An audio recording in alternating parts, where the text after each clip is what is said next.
Marginal costing, ठीक है। और आज हम लोग उसमें जो टॉपिक पढ़ेंगे दैट इज लिमिटिंग की फैक्टर पढ़ेंगे। लिमिटिंग की फैक्टर मतलब अब हम लोग को डिसीजन लेना है, हम लोग मार्जिनल कॉस्टिंग में क्या क्या सीखे।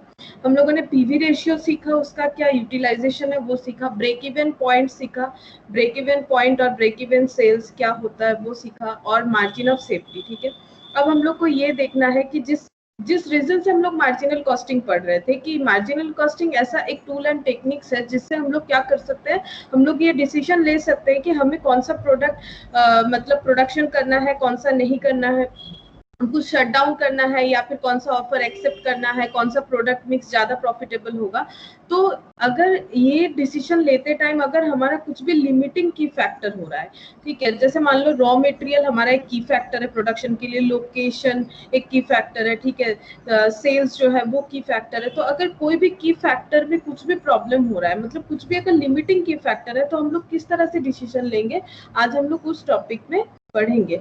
और इसका नाम है जो लिमिटिंग की फैक्टर, ठीक है, इसका नाम है लिमिटिंग की फैक्टर। इसके ऊपर आज हम लोग जो है डिसीजन लेना स्टार्ट करेंगे कि हम लोगों को एक्चुअली कैसे करके डिसीजन लेना वो भी सीखेंगे, और इससे हमारा मतलब क्या डिसीजन मैनेजमेंट लेगा और मार्जिनल कॉस्टिंग कैसे इसमें हम लोग को हेल्प करेगा, तो हम लोग इसके बारे में आज पढ़ेंगे। Good evening ma'am. Good evening प्रीति।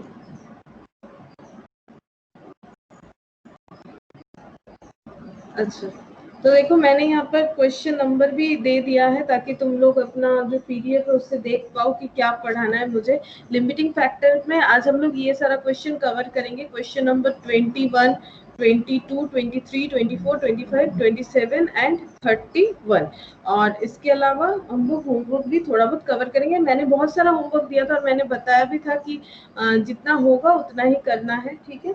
तो होमवर्क भी उसके बाद करेंगे, पहले ये क्वेश्चन कवर करेंगे। तो फर्स्ट हम लोग ये देखते हैं कि लिमिटिंग की फैक्टर क्या होता है।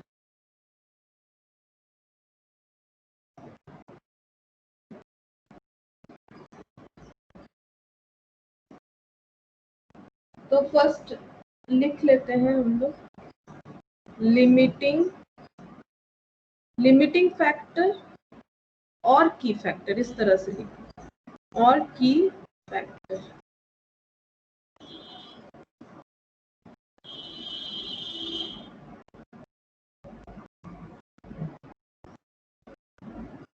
Every business organization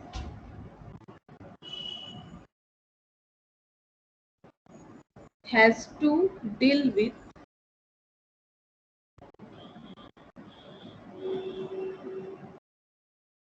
one or more of the following constraints.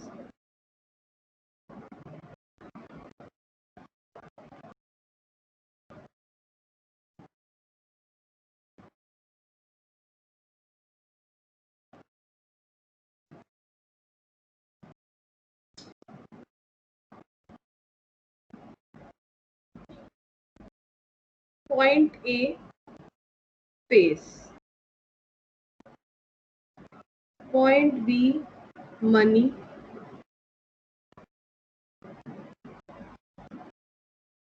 Point C, raw material.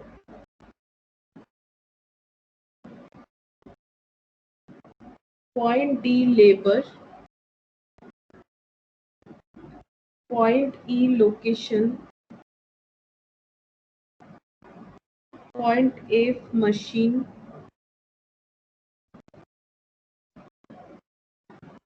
Point G, electricity.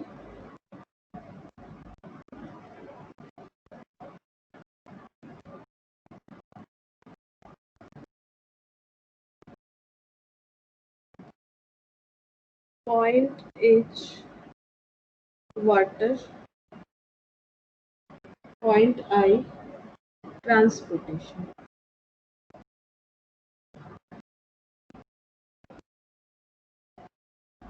तो पहले तुम लोग को ये पॉइंट लिखना है कि every business organization has to deal with one और more of the following constraints. ये कंस्ट्रेंट रहता ही है मेनली, स्पेस, जगह, पैसा, ठीक है, raw material, labour, location, machine, electricity, water और transportation. Point 2, taking into consideration the limiting factor, taking into consideration the limiting factor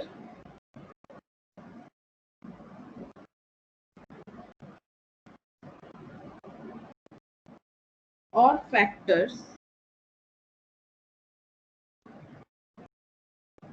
the business organization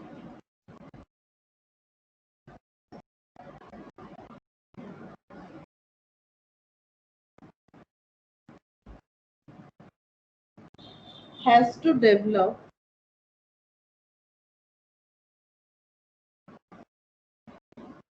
the mechanism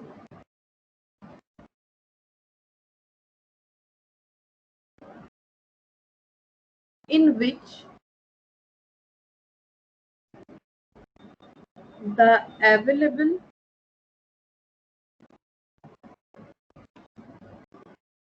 facility are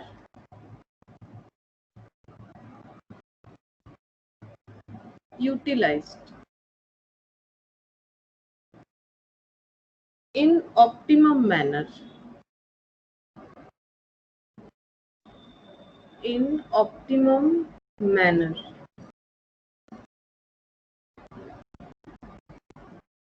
so as to obtain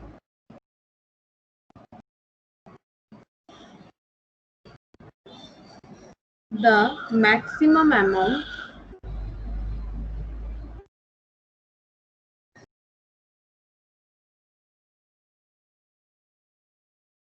of profit.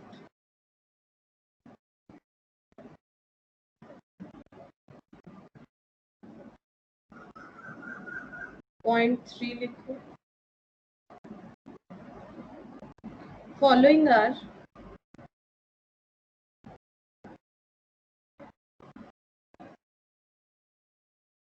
various limiting factors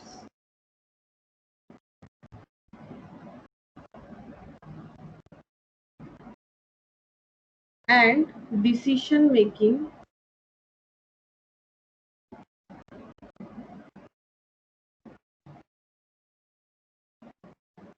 rules.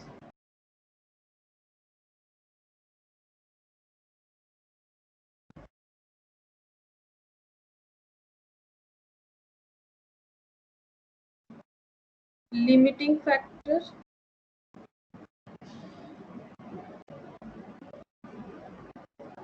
decision making rules.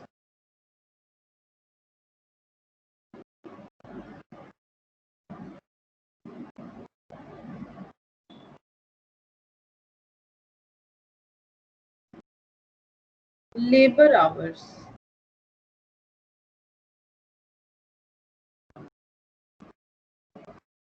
contribution per labor hour,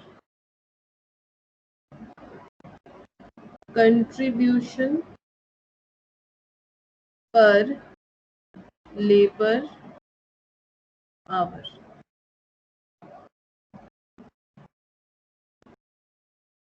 machine hours,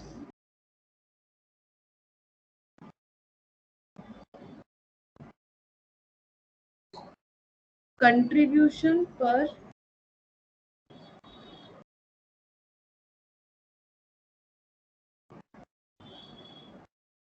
machine hour,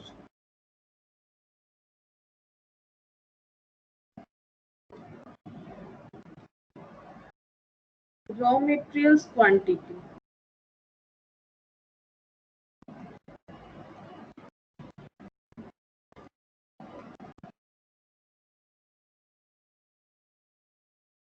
contribution per kg of raw material, contribution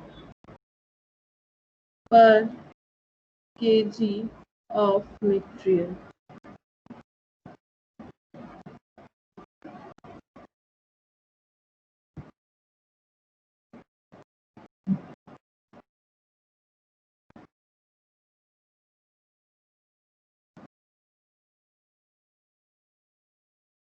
point D raw material cost.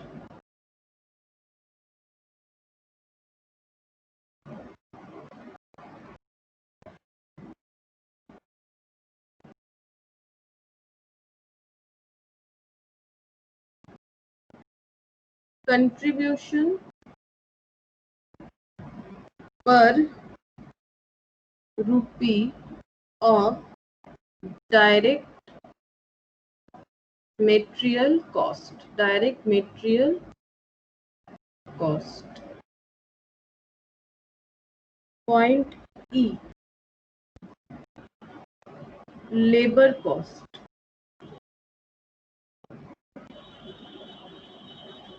Contribution per rupee of, ये same रहेगा, of labour cost. Point D,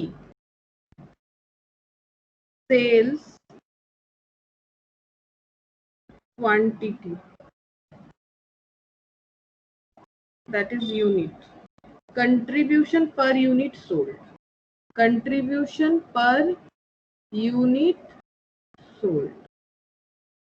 काम करते से लिख ही देते, contribution, contribution per unit sold.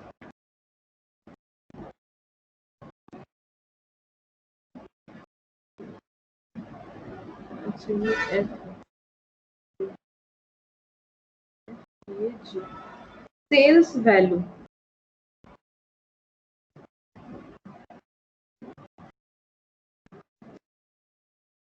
Contribution per rupee of sales और PV ratio, और PV ratio.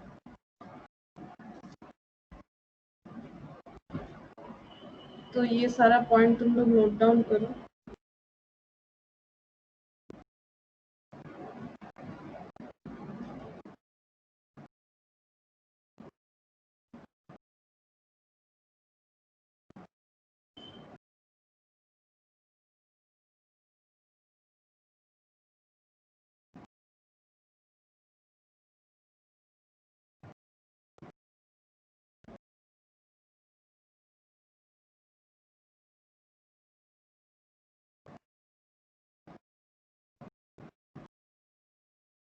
तो देखो क्या दिया है इसमें, बोल रहा है कि लिमिटिंग फैक्टर और की फैक्टर के ऊपर डिपेंड करके हम लोग किस तरह से डिसीजन लेंगे. अगर हमारा कोई भी फैक्टर इसमें से like space, money, raw material, labour, location, machine, electricity, water, transportation, ये सब अगर कंस्ट्रेंट्स हो, तो देखो taking into consideration the limiting factor, sorry ये लिमिटिंग होगा, लिमिटिंग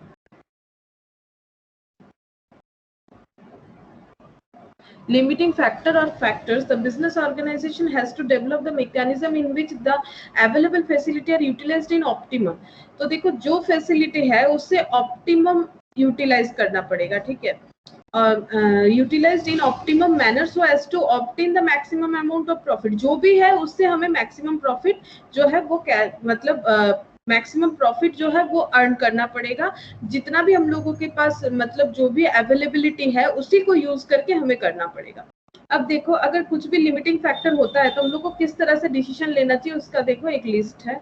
जैसे कि अगर लिमिटिंग फैक्टर लेबर है, लेबर आवर्स अगर लिमिटिंग फैक्टर है तो हमें किसके ऊपर बेस करके डिसीजन लेना है, कंट्रीब्यूशन पर लेबर आवर. अगर मशीन आवर्स लिमिटिंग फैक्टर है तो contribution per machine our. Raw materials quantity अगर लिमिटिंग फैक्टर है तो contribution per KG of material. ये चेक करना है कि रॉ मटेरियल क्योंकि हमारा लिमिटिंग फैक्टर हो गया है, नहीं अवेलेबल है मार्केट में जिस तरह से हमें चाहिए, तो हम पहले ये चेक करेंगे कि हमारा contribution per KG of material क्या है, तो उसके बाद हम लोग डिसीजन लेंगे. तो ये डिसीजन लेने का बेस है, ठीक है. और अगर लिमिटिंग फैक्टर हो रहा है रॉ मटेरियल कॉस्ट, रुपीज में दिया हुआ है, देखो रॉ मटेरियल कॉस्ट अगर हमारा लिमिटिंग फैक्टर है तो contribution per rupees of direct raw material cost, direct material cost या फिर रॉ मटेरियल कॉस्ट, एक ही बात है.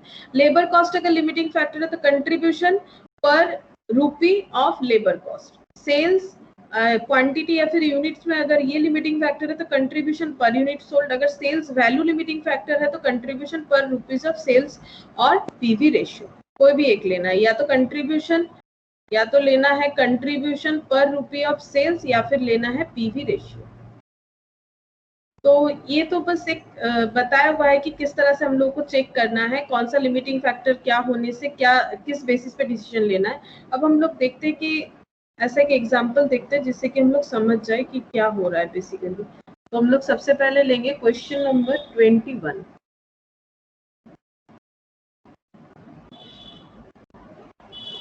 क्वेश्चन नंबर 21 एक बार देख लेते हैं। Question number 21।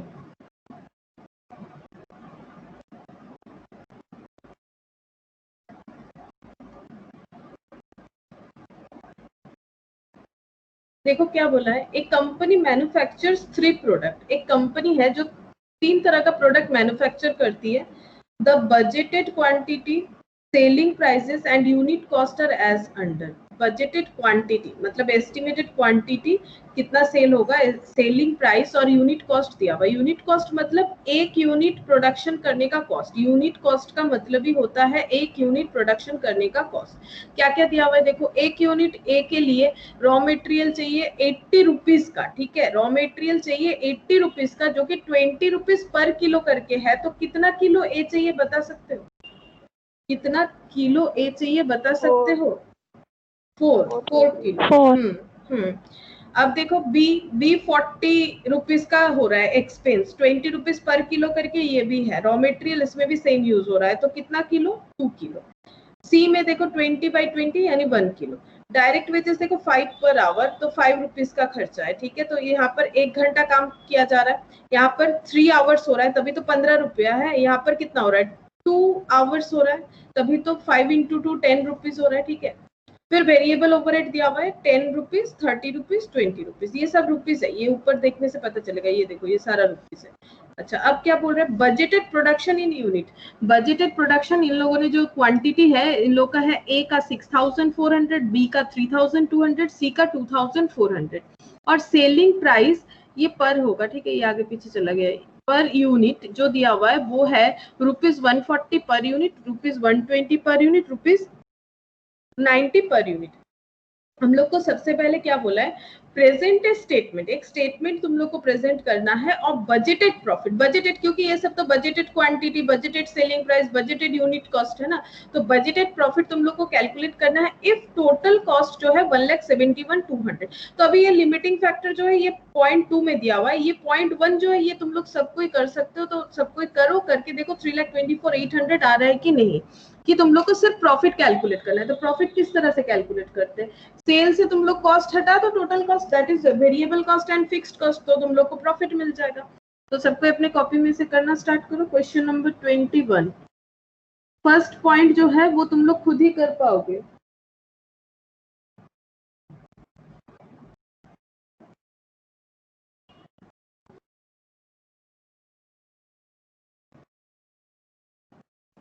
Computation of budgeted profit.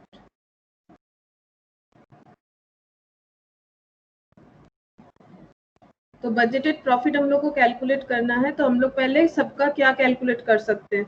तुम लोग यूनिट इनटू इस तरह से कर सकते हो, इसमें लेंदी हो जाएगा क्वेश्चन। अगर तुम लोग 140 इंटू 6400 ये तो करना पड़ेगा, सेल वैल्यू है, ठीक है, इसमें कोई प्रॉब्लम नहीं है। लेकिन उसके बाद अगर तुम लोग फिर ये देखो रॉ मटेरियल का वैल्यू 6400 इंटू 80 करोगे, फिर 3200 इंटू 40 करोगे, फिर 2400 इंटू 20 करोगे, क्योंकि ये 1 यूनिट के लिए है।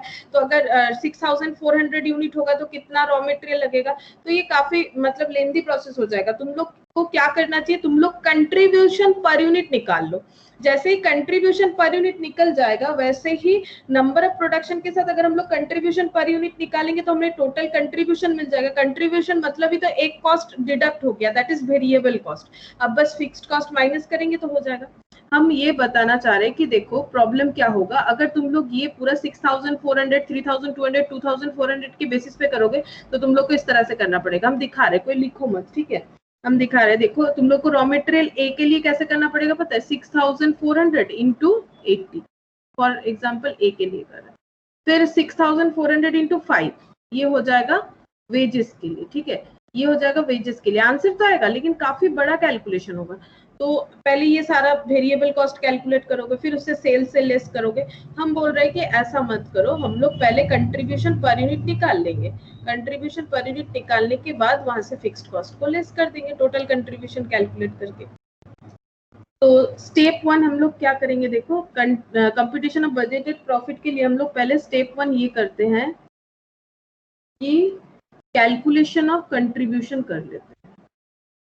स्टेप 1 में calculation of contribution,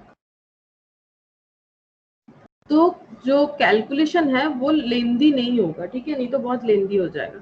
A, B और सी, तो कंट्रीब्यूशन कैलकुलेट करना है तो पहले हम लोग को क्या लिखना चाहिए, selling price per unit. Selling price per unit,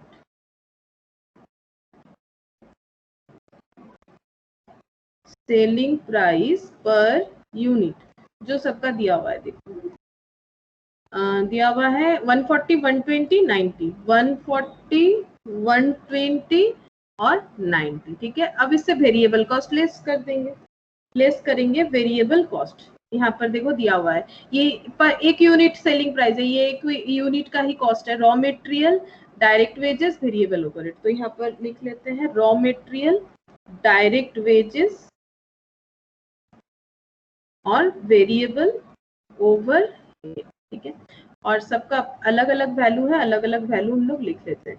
तो 80, 85, 10, 85 और 10, 40, 15, 30, 40, 15, 30, 20, 10, 20। तो देखो 20, 10 और 20। अब हम लोग यहाँ से कैलकुलेट कर लेंगे कंट्रीब्यूशन पर यूनिट। तो कंट्रीब्यूशन पर यूनिट, तो देखो कौन से में कितना हो रहा है वैल्यू देख लो। इसमें सब में ना ऐसे रुपीस लिख दो, तो बार बार रुपीस लिखने का जरूरत नहीं होगा। तो कितना होगा देख लो, 80, 95 माइनस हो रहा है पहले वाले से, 140 माइनस 95, 45, 120 माइनस 30 माइनस 15, तो कितना हो रहा है 75। और ये कितना हो रहा है 90 माइनस 50, ये कितना हो गया 40। ये आ गया कंट्रीब्यूशन पर यूनिट। एक एक प्रोडक्ट का हम लोगों ने कंट्रीब्यूशन पर यूनिट निकाल लिया। अब स्टेप 2 में हम लोग कैलकुलेट कर लेंगे प्रॉफिट, बजटेड प्रॉफिट। तो कैसे कैलकुलेट करेंगे, देखो हम लोग को तो पता है ना सेल से क्या क्या माइनस करना पड़ता है, वेरिएबल कॉस्ट और फिक्स्ड कॉस्ट, तो मिलता है प्रॉफिट। और सेल्स माइनस वेरिएबल कॉस्ट मतलब कंट्रीब्यूशन होता है। तो कंट्रीब्यूशन से अगर हम लोग फिक्स्ड कॉस्ट लेस करेंगे हम लोग को प्रॉफिट मिलेगा, हमें प्रॉफिट चाहिए।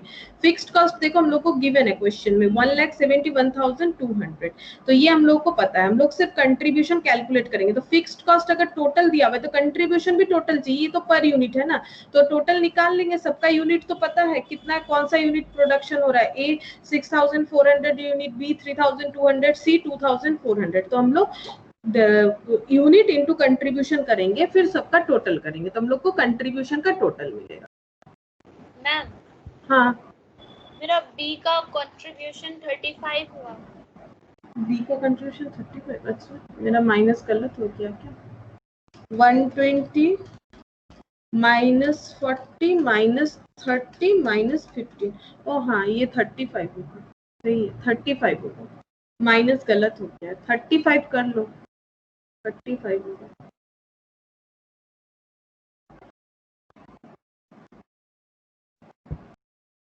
अच्छा अब हम लोग प्रॉफिट निकालेंगे। तो प्रोडक्ट यहाँ पर हेडिंग करते हैं प्रोडक्ट। प्रोडक्ट तो 3 टाइप्स है, ए, बी और सी। फिर यहाँ पर लिखते हैं कंट्रीब्यूशन, यूनिट्स लिख देते पहले, यूनिट्स। यूनिट्स कितना कितना है 6,400, 3,200, 2,400। और पर यूनिट कंट्रीब्यूशन 45, ये रुपीज है, 35 और 40। और यहाँ पर एक कॉलम करते हैं टोटल कंट्रीब्यूशन, टोटल कंट्रीब्यूशन। तो टोटल कंट्रीब्यूशन इनटू कर दो 6,400 इंटू 45, तो आ जाएगा 28,80,000। ये रुपीज में होगा। फिर 3,200 इंटू 35 तो 1,12,000। तो सेल से वेरिएबल कॉस्ट लेस करने के बाद ये बच रहा है, ठीक है। कंट्रीब्यूशन का मतलब तो यही होता है। और 2,400 इंटू 40 तो ये हो गया 96,000। अब टोटल कर लेते हैं तो टोटल कंट्रीब्यूशन पता चल जाएगा तीनों प्रोडक्ट का। तो देखो टोटल करके कितना आ रहा है, 30 नहीं कितना आ रहा है, 2 लाख, ये गलत हो गया लग रहा है, 6,400 इंटू 45 2,88,000 2,88,000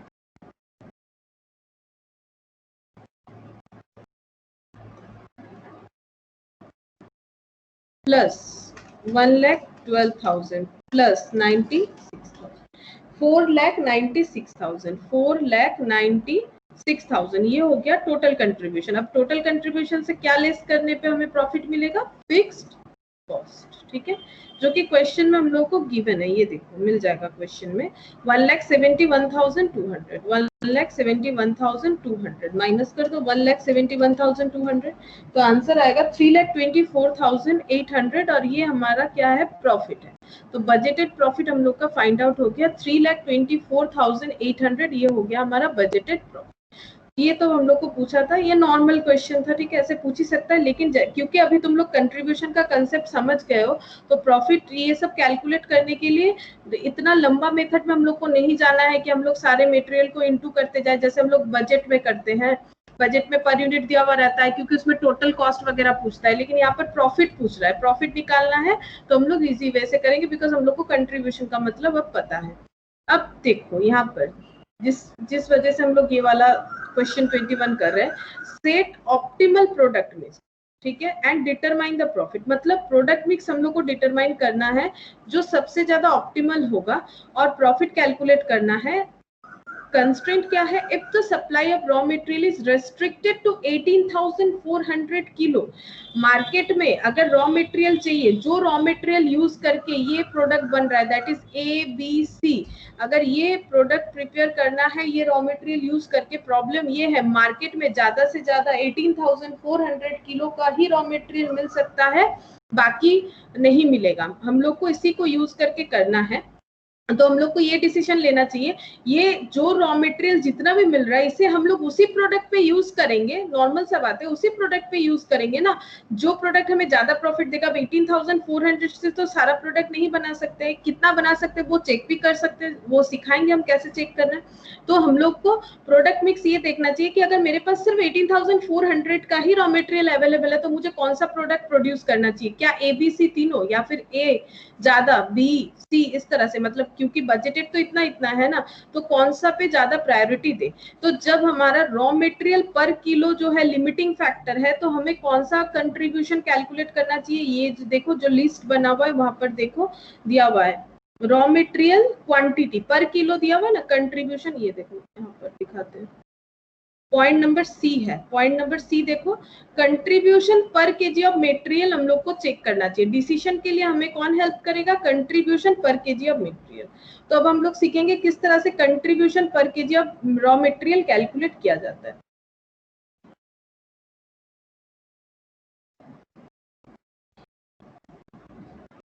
अच्छा इसे नेक्स्ट पेज में ही करते हैं। तो point 2,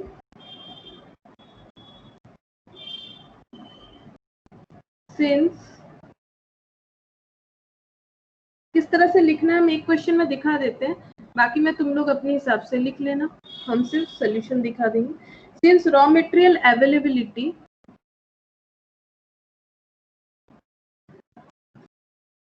is the limiting factor,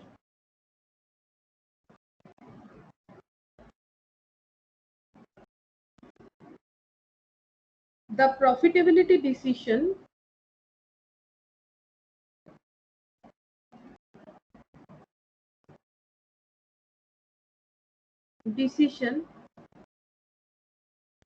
has to be taken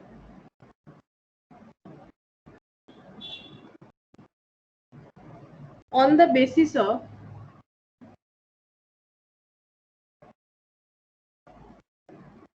contribution per KG of raw material. लिखना क्या है, लिखने का वैसा कोई खास बात नहीं, बस इतना ही लिखना है। हम लोग क्यों contribution per KG of raw material check कर रहे हैं, उसी को तुम लोग को लिखना है, ठीक है। Since raw material availability is limiting factor, the profitability decision has to be taken on the basis of contribution per KG of raw material. अब यहाँ पर रॉ मटेरियल की जगह अगर लेबर होगा तो लेबर लिखना है, लेबर आवर लिखना है, मशीन आवर होगा तो मशीन आवर लिखना है। अब कैसे कंप्यूट करना है देखो, विच इज कंप्यूटेड बिलो।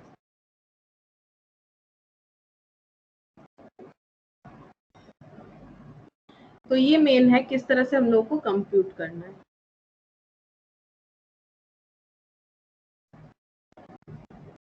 अच्छा, तो यहाँ पर हम लिखते हैं तीनों प्रोडक्ट ए, बी और सी। तो कंट्रीब्यूशन पहले देख लेते हैं क्या है। कंट्रीब्यूशन पर यूनिट ए का कितना है 45, बी का कितना है 35, सब रुपीस है, रुपीस लिखना पड़ेगा, और सी का कितना है 40, ठीक है। अब हम लोग पहले ये देखेंगे कि रॉ मटेरियल का यूसेज कितना है पर यूनिट। तो रॉ मटेरियल, क्योंकि रॉ मटेरियल ना हम लोग को किलो में नहीं दिया हुआ है, क्वेश्चन में देखो हम लोग को रुपीस में दिया हुआ है। 80 रुपीज का ए पे एक्सपेंस है, बी पे 40 और सी पे 20, ये सारा रुपीस है, और यहाँ पर 20 रुपीज पर किलो दिया हुआ है। तो हम लोग पहले कैलकुलेट करेंगे raw material usage per unit, पहले हम लोग ये कैलकुलेट करेंगे। तो raw material usage per unit मैंने तुम लोग को पहले क्वेश्चन में करवाया, देखो 80 रुपीज एक्सपेंस हो रहा है 20 पर किलो के हिसाब से है, तो कितना किलो हो जाएगा 4 किलो, ठीक है 4 किलो, तभी 4 इंटू 20 होगा 80 हो जाएगा। तो यहाँ पर लिखेंगे 4 kg। नेक्स्ट हो जा रहा है हम लोगों का 2 किलो, और उसके बाद होगा शायद 1 किलो, हाँ 1 किलो हो गया। तो raw material consumption per unit हम लोगों ने कैलकुलेट कर लिया। अब हम लोग को करना क्या है कैलकुलेशन, ये देखो करना क्या है, contribution per KG of raw material, contribution per KG of raw material. तो यहाँ पर लिखेंगे contribution per KG of raw material. क्या तुम लोग बता सकते हो, ये दोनों लाइन यूज करके ही हम लोग को कैलकुलेट करना है। Contribution per KG of raw material क्या होगा, कंट्रीब्यूशन पर यूनिट ये है, ठीक है, ये कंट्रीब्यूशन पर यूनिट है, एक यूनिट पे इतना कंट्रीब्यूशन है, ठीक है, एक यूनिट पे इतना कंट्रीब्यूशन है, और एक यूनिट रॉ मटेरियल पे, ठीक है, ये यूनिट नहीं, से केजी लिख दो बिकॉज केजी में ही तो है, नहीं अच्छा यूनिट रहेगा, ये एक यूनिट ए के लिए कितना किलो रॉ मटेरियल चाहिए 4 किलो, ठीक है। एक यूनिट ये क्या है देखो, एक यूनिट ए सेल करने पे कंट्रीब्यूशन होता है 45, और एक यूनिट जो है रॉ मटेरियल, एक यूनिट ए प्रोडक्शन करने के लिए रॉ मटेरियल यूज होगा 4 किलो। तो कंट्रीब्यूशन पर किलो क्या हो जाएगा, 4 किलो पे कितना कंट्रीब्यूशन हो रहा है, क्योंकि ये भी एक यूनिट से मिल रहा है, ये भी एक यूनिट से मिल रहा है। बात को समझो, यहाँ पर दिया हुआ है एक यूनिट, इसका मतलब क्या होता है, इस लाइन का मतलब होता है कि एक यूनिट ए प्रोडक्शन करने के लिए 4 किलो रॉ मटेरियल चाहिए, और एक यूनिट ए जो हम लोग सेल करेंगे उस पर कंट्रीब्यूशन आएगा 45। अब हम लोग को पूछ रहे हैं contribution per KG of raw material क्या है, तो एक यूनिट पे रॉ मटेरियल का खर्चा कितना है, एक यूनिट पे रॉ मटेरियल का खर्चा है 4 kg, तो 4 kg पे कितना कंट्रीब्यूशन मिलेगा 45, क्योंकि ये एक यूनिट का कंट्रीब्यूशन है, तो 1 किलो पे कितना हो जाएगा, कंट्रीब्यूशन पर किलो चाहिए ना, तो 1 यहाँ पर हो जाएगा 45/4। इस तरह से कैलकुलेट करना पड़ेगा contribution per KG of raw material. Contribution per KG of raw material इस तरह से कैलकुलेट होगा। अब हर एक कॉलम में लिखना पड़ेगा contribution per KG of raw material कितना होगा, तो 45/4, 35/2 और 40/1। अब इसका कैलकुलेशन करो, 45 डिवाइडेड बाई 4 तो कितना हो रहा है 11.25, ठीक है, और ये हो रहा है मतलब रुपीस इतना पर किलो हो जाएगा, और ये हो जाएगा 35 डिवाइडेड बाई 2, तो ये हो गया 17.5 रुपीस, 17.5 पर किलो, और ये हो गया रुपीस 40 पर किलो। तो बताओ कि क्या करना चाहिए हम लोगों को, यहाँ पर रैंक देंगे, ठीक है, कौन सा प्रोडक्शन हम लोगों को करना चाहिए, कौन सा प्रोडक्शन हम लोगों को ज्यादा करना चाहिए, जिसका कंट्रीब्यूशन ज्यादा होगा वही करना चाहिए। तो बताओ रैंक अगर देंगे, फर्स्ट प्रोडक्शन का ऑप्शन हम लोगों को किसे चूज करना चाहिए, सबसे ज्यादा मतलब कंट्रीब्यूशन कौन दे रहा है, प्रोडक्ट सी, तो ये फर्स्ट प्रायोरिटी रहेगा, ये फर्स्ट प्रायोरिटी रहेगा। मैक्सिमम यहाँ पर यूज करेंगे रॉ मटेरियल। नेक्स्ट कौन सा दे रहा है, 17.5, तो ये नेक्स्ट प्रायोरिटी रहेगा और ये रहेगा एकदम लास्ट प्रायोरिटी। तो जो रॉ मटेरियल है उससे हम लोग पहले चाहेंगे कि सी जितना भी बजटेड यूनिट हम लोगों ने डिसाइड किया वो प्रोडक्शन करेंगे, फिर बी, और फिर बचेगा तो ए, क्योंकि ए का कंट्रीब्यूशन सबसे कम है, ठीक है, ए का कंट्रीब्यूशन सबसे कम है अकॉर्डिंग टू रॉ मटेरियल। अब हम लोग यहाँ पर क्या करेंगे, यहाँ पर एक बार फिर से थोड़ा लिख लेते हैं ये हुआ क्या, उसके बाद हम लोग डिसीजन लेंगे। Taking into consideration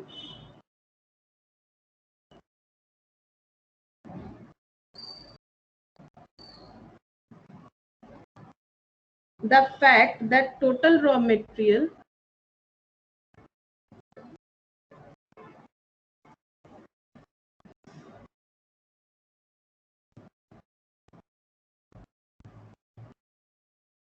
consumption cannot be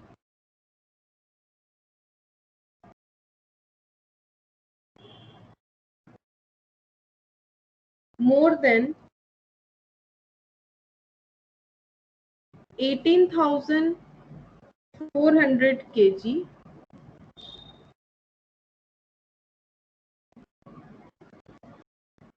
the most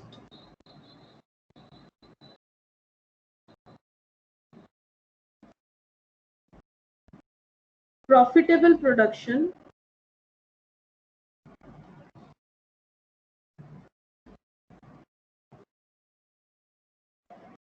profitable product combination, sorry, profitable product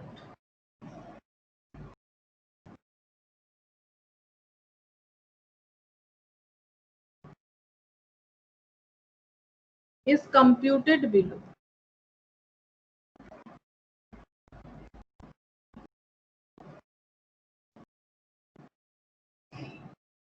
product तीनों ही लिखते देखते हैं कौन सा कितना हम लोग प्रोडक्शन करेंगे तो हमारा सही रहेगा। यूनिट्स यहाँ पर चेक करना पड़ेगा अब कौन सा यूनिट कितना प्रोडक्शन करे, और पर यूनिट टोटल। तो ए प्रोडक्शन होने पे कितना रॉ मटेरियल यूज होता है, 4 किलो, 2 किलो, 1 किलो। तो पहले ये लिख लेते हैं 4 kg per unit raw material used, ठीक है, 4 किलो, और ये होता है 2 किलो, और ये होता है 1 किलो, और हमारे पास टोटल कितना रॉ मटेरियल अवेलेबल है, टोटल 18,400 किलो रॉ मटेरियल जो है वो अवेलेबल है, 18,400 किलो। अब हम लोग क्या करेंगे, रैंक देखेंगे। तो सबसे पहले हम लोगों को सी देखना है कि हम लोग मैक्सिमम सी प्रोडक्शन कर सकते हैं, और सी का मैक्सिमम प्रोडक्शन क्वांटिटी क्या है, देखो बजटेड कितना है 2,400, ठीक है। तो हम लोग सी पूरा का पूरा 2,400 प्रोडक्शन करेंगे, क्योंकि 2,400 हम लोग इसलिए प्रोडक्शन करेंगे क्योंकि सी का कंट्रीब्यूशन सबसे ज्यादा है, और एक यूनिट सी बनाने में 1 किलो रॉ मटेरियल चाहिए, तो 2,004 यूनिट सी बनाने में कितना रॉ मटेरियल चाहिएगा, 2,400 किलो रॉ मटेरियल चाहिए। फिर नेक्स्ट देखो किसका रैंकिंग है, नेक्स्ट है बी का रैंकिंग। तो नेक्स्ट हम लोग देखेंगे बी का एस्टिमेटेड प्रोडक्शन क्या था, 3,200। तो हम लोग 3,200 बी प्रोडक्शन करेंगे, ये देखो 3,200। अब इनटू करके देख लेते हैं कि बी एक यूनिट बनाने में 2 किलो चाहिए, तो 3,200 बनाने के लिए कितना चाहिए, 6,400 किलो चाहिए। अब तो देखो 6,400 प्लस 2,400 कितना हो रहा है, 8,800 हो रहा है। तो बताओ और कितना रॉ मटेरियल हम लोग के पास अवेलेबल है, क्योंकि मार्केट में तो ये अवेलेबल नहीं है ना, ये लिमिटिंग फैक्टर है, उतना बैलेंस करके हम लोगों को चेक करना पड़ेगा। तो बताओ कितना रॉ मटेरियल और ए के लिए हम लोग अलॉट कर सकते हैं, क्योंकि सी और बी, सबसे पहले सी सबसे ज्यादा हम लोगों को कंट्रीब्यूशन दे रहा है, इसलिए सी में सी का फुल प्रोडक्शन करेंगे, 2,400 और 2,400 किलो रॉ मटेरियल यूज हो गया। बी में 3,200 9,600, अच्छा 9,600 आ रहा है बैलेंसिंग फिगर करके, कि अब हम लोग ए के लिए मैक्स टू मैक्स 9,600 किलो का रॉ मटेरियल प्रोवाइड कर सकते हैं। तो कितना यूनिट ए बन सकता है, अगर ए एक यूनिट बनाने के लिए 4 किलो चाहिए, तो 9,600 किलो से कितना यूनिट ए बन सकता है, वो भी डिवाइड करके बताओ कितना बन सकता है। 2,400 2400 बन सकता है। यानी हम लोगों ने डिसाइड कर लिया प्रोडक्ट मिक्स हमारा कि सी 2400 ही प्रोडक्शन करेंगे जैसे कर रहे थे, और बी 3200 करेंगे जैसे कर रहे थे, वहां तक हमारा मटेरियल अवेलेबिलिटी है। उसके बाद देखो यहाँ पर 18400 से ये देखो 2400 लिखा था तो पता ही चल रहा है ना, इससे और भी मेरे पास अवेलेबिलिटी है। जैसे 6400 लिखा तो टोटल करके देखा और भी अवेलेबिलिटी 8800, लेकिन कितना अवेलेबिलिटी है, मैक्स टू मैक्स 9600, और पर यूनिट 4 किलो के बेसिस पे 2004 यूनिट ही हम लोग ए बना सकते हैं, जो कि हम लोगों ने डिसाइड किया था सबसे ज्यादा 6400। लेकिन अगर हम लोग 2004 यूनिट बनाएंगे तभी हम मैक्सिमम प्रॉफिट जो है वो मतलब अर्न होगा। ठीक है, तो ये हम लोगों ने डिसाइड किया। अब हम लोग को क्या, हम लोग को प्रॉफिट भी दिखाना है कि कितना प्रॉफिट हो रहा है। अगर हमारा प्रोडक्ट मिक्स इस तरह से चेंज हो गया तो प्रॉफिट भी कैलकुलेट करके दिखाना पड़ेगा। तो लिखना है फिर से हम लोगों को the amount of maximum profit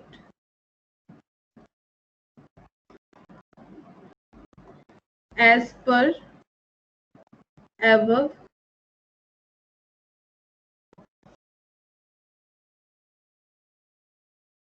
recommendation is computed below।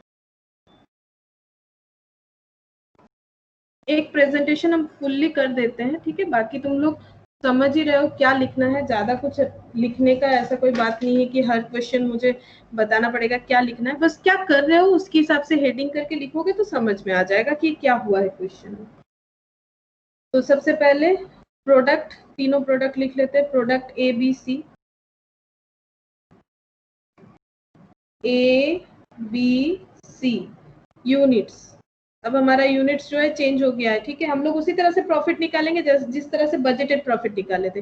ए का हो गया है 2400, बी हो गया है 3200, सी हो गया है 2400, और कंट्रीब्यूशन क्या था, कंट्रीब्यूशन हमारा सेल के हिसाब से इसका था 45, इसका था 35 और इसका था 40। अब टोटल कंट्रीब्यूशन देखो कितना हो रहा है, 2400 इंटू 45 तो 108,000, 1,08,000। अच्छा, 3200 इंटू 35 तो 1,12,000, और 2400 इंटू 40 96,000।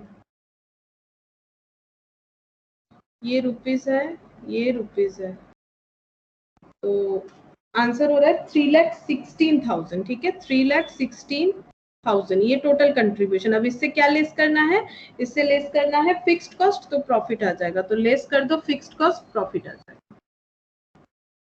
लेस फिक्स्ड कॉस्ट, तो फिक्स्ड कॉस्ट में कोई चेंजेस नहीं है।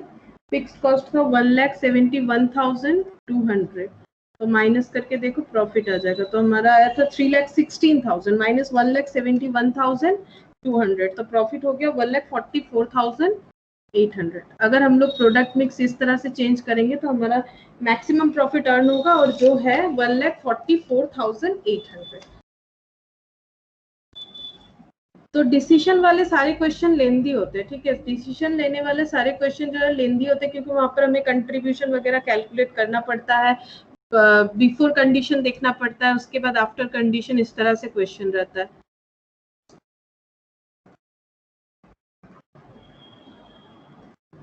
अच्छा, अब हम लोग नेक्स्ट क्वेश्चन करते हैं। अब थोड़ा हम लोग फास्ट करेंगे। तो देखो क्वेश्चन नंबर क्या है, क्वेश्चन नंबर है, अच्छा करना क्या है, 22 करना है।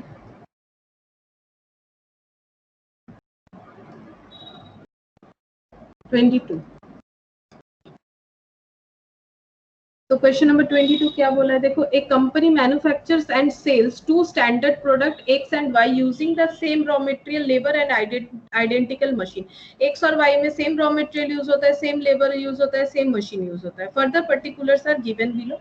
सेलिंग प्राइस पर यूनिट दिया हुआ है एक्स वाई का, ठीक है। डायरेक्ट मटेरियल दिया हुआ है 20 पर किलो, के हिसाब से 20 रुपीज और 30 रुपीज दिया हुआ है। Direct labour 15 per hour basis पे दिया हुआ है। वेरिएबल ओवरहेड दिया हुआ है, मशीन आवर्स रिक्वायर्ड दिया हुआ है। मैक्सिमम डिमांड दिया हुआ है 18,000 15,000 करंट प्रोडक्शन, ये मैक्सिमम डिमांड है और ये जो है ये करंट प्रोडक्शन है। फिलहाल 15,000 और 12,000 का प्रोडक्शन चल रहा है। Labour and materials are available according to requirement, material labour मिल जा रहा है जैसे जब चाहिए, but machine capacity can not be increased immediately. लेकिन अगर करंट प्रोडक्शन से हम लोगों को मैक्सिमम डिमांड में जाना है तो उसके लिए लेबर अवेलेबल है, ठीक है, कोई प्रॉब्लम नहीं, मटेरियल अवेलेबल है, लेकिन मशीन का कैपेसिटी अभी हम लोग इंक्रीज नहीं कर सकते and the available capacity has been fully utilised by the current production plan. और अभी जो मशीन है उसका जो भी कैपेसिटी है वो फुल्ली यूटिलाइज्ड हो रहा है according to our current production, that is 15,000 and 12,000। Total fixed cost 3,96,000। बस अब हम लोग को देखो क्वेश्चन दे दिया, करंट कंट्रीब्यूशन एनालिसिस करो, profit currently earned by the company, alternative production plan if any more profitable to the company, profit expected to be earned under the suggested plan. तो फर्स्ट हम लोग को बोला करंट कंट्रीब्यूशन एनालिसिस करना है, तो current जो है जो पोजीशन चल रहा है उससे हम लोगों को क्या एनालाइज करना है, हम लोगों को कंट्रीब्यूशन। तो करंट कंट्रीब्यूशन पॉइंट 1 तुम लोग करो, तुम लोगों से हो जाना चाहिए, फिर मेरे साथ टैली कर लो। Current contribution analysis,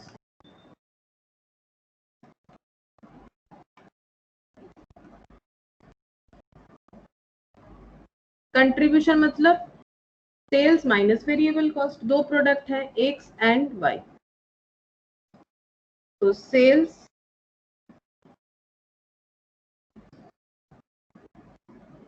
$80,100,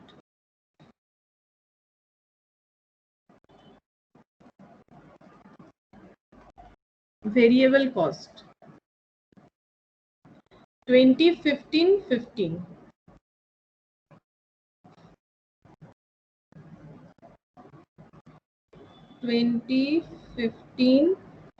material labour variable overhead, variable overhead, और ये है 30 15 15, 30 15 15।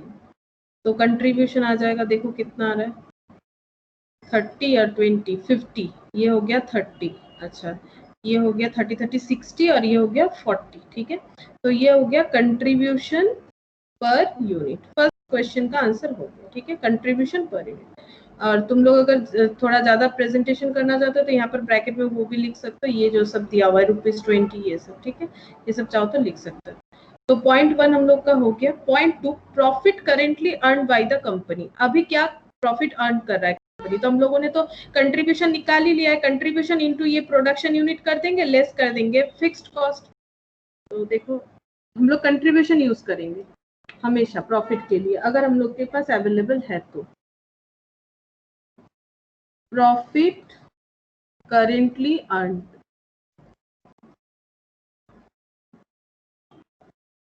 बाय द कंपनी,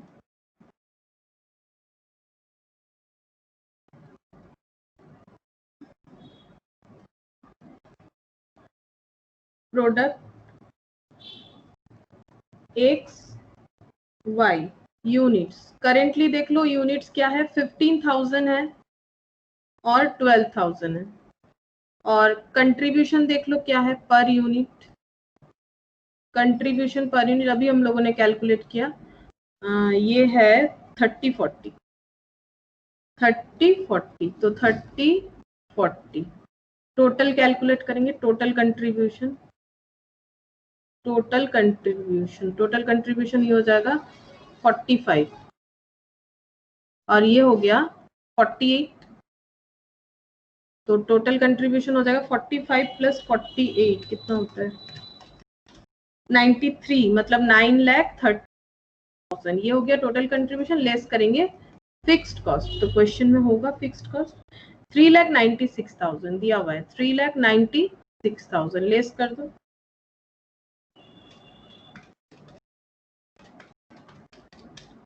5,34,000, 5,34,000, तो ये हो गया प्रॉफिट, करेंटली जो प्रॉफिट चल रहा है। अब नेक्स्ट क्या बोला है देखो पॉइंट नंबर 3 में, alternative production plan if any more profitable to the company. हम लोग के पास क्या कोई ऑल्टरनेटिव प्रोडक्शन प्लान है? If any more profitable to the company मतलब कंपनी के लिए ज्यादा प्रॉफिटेबल हो ऐसा कोई प्रोडक्शन प्लान हम लोग के पास है क्या? ये क्वेश्चन को थोड़ा घुमा के पूछा है। बात एक ही है कि हम लोगों का लिमिटिंग फैक्टर है, ठीक है, मतलब प्रोडक्शन अगर हम लोग बढ़ाएंगे तो प्रॉफिट भी बढ़ सकता है, ठीक है। तो लेकिन यहाँ पर हमारा क्या है कि मशीन जो है, मशीन हमारा क्या हो जा रहा है, लिमिटिंग फैक्टर हो जा रहा है। तो हम लोगों को मशीन जो है लिमिटिंग फैक्टर होने से क्या करना चाहिए डिसीजन के लिए, देखो यहाँ पर लिखा हुआ है machine hours contribution per machine hour. हम लोग को क्या कैलकुलेट करना पड़ेगा, कंट्रीब्यूशन पर मशीन आवर।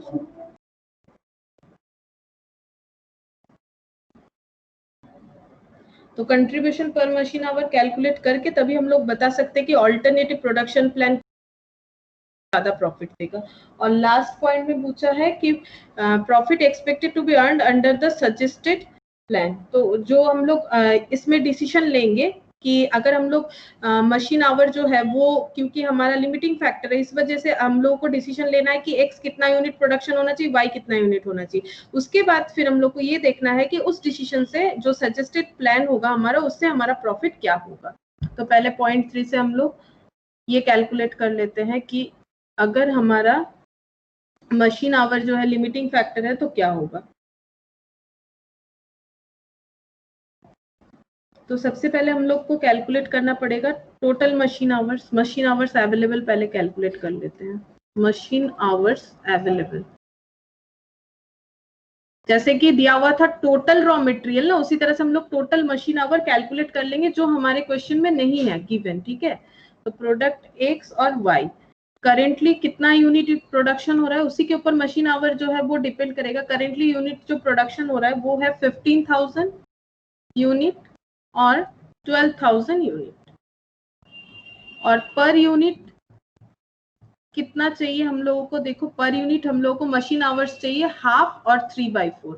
तो हाफ आवर और 3/4 आवर चाहिए पर यूनिट के लिए, ठीक है। तो टोटल कितना चाहिए, अगर एक यूनिट के लिए आधा घंटा चाहिए तो 15,000 के लिए कितना चाहिए, 15,000 इंटू 1/2 मतलब 7,500 मशीन आवर चाहिए। करेंटली जो हमारा मशीन आवर, करेंटली जो हमारा प्रोडक्शन चल रहा है उस हिसाब से हमें एक्स प्रोडक्ट के लिए कितना आवर मशीन चाहिए, 7,500 मशीन आवर और 12,000 इंटू 3 डिवाइडेड बाई 4 यानी 9,000 मशीन आवर। तो टोटल कितना हो जाएगा, ये हो जाएगा 16,500 मशीन आवर। तो टोटल हमारा 16,500 अवेलेबिलिटी है, इससे ज्यादा हम लोग नहीं बढ़ा सकते, ठीक है, इससे ज्यादा इंक्रीमेंट नहीं हो सकता है। ये क्यों कैलकुलेट किया, बिकॉज ये हमें दिया हुआ नहीं था। जैसे कि लास्ट क्वेश्चन में दिया हुआ था कि रॉ मटेरियल टोटल कितने का डेफिसिट हो, मतलब कितने तक हम लोग का अवेलेबिलिटी हो सकता है, 18,400, वो गिवन नहीं था तो वो मैंने कैलकुलेट कर लिया। अब हम लोग इसे कंट्रीब्यूशन में ट्रांसफर करेंगे। तो contribution per machine our, contribution per machine our जो कि डिसीजन में लिखा हुआ है, देखो कि अगर मशीन आवर में लिमिटेशन आए तो क्या करना चाहिए। तो contribution per machine hour calculate करेंगे। तो नॉर्मली कंट्रीब्यूशन पर यूनिट क्या है, कंट्रीब्यूशन पर यूनिट देख लो क्या है हम लोगों का, 30-40 था शायद, कंट्रीब्यूशन पर यूनिट 30-40। तो कंट्रीब्यूशन पर यूनिट है 30-40, ठीक है, ₹30 और ₹40। और जो मशीन आवर्स पर यूनिट क्या है वो भी देखेंगे। Machine hours per unit, machine hours per unit था अभी देखा था हम लोगों ने हाफ, ठीक है, और हाफ मशीन आवर्स एक यूनिट के लिए और एक 3/4 मशीन आवर, ठीक है। अब हम लोग को कैलकुलेट करना है कंट्रीब्यूशन पर मशीन आवर, दोनों को मार्च करना है।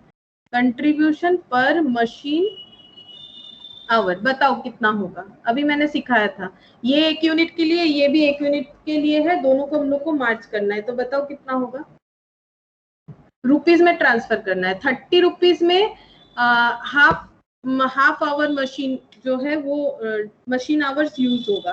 तो बताओ 1 आवर के लिए कितना होगा,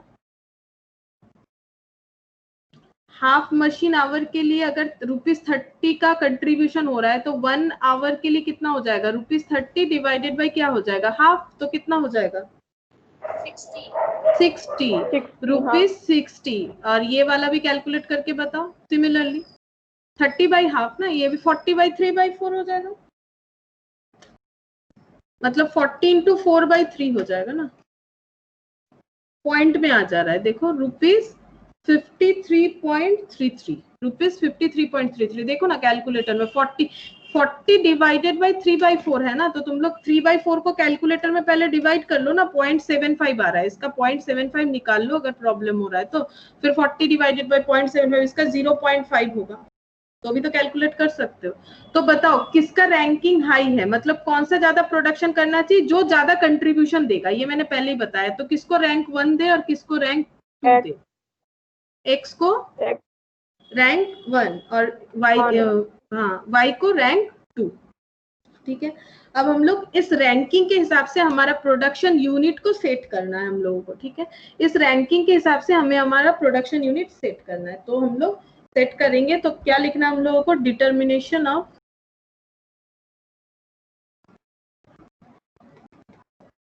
मोस्ट प्रॉफिटेबल कॉम्बिनेशन।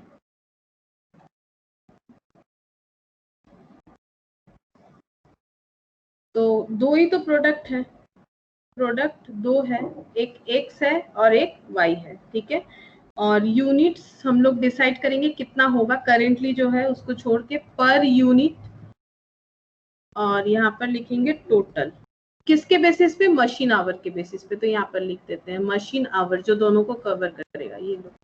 तो यहाँ पर देखो पर यूनिट इसमें कितना है? 0.5 मशीन आवर, मतलब वही हाफ जो है उसे मैंने 0.5 लिखा है, 3/4 को लिख देते हैं 0.75। तो तुम लोग को कैलकुलेशन करने में इजी हो जाएगा।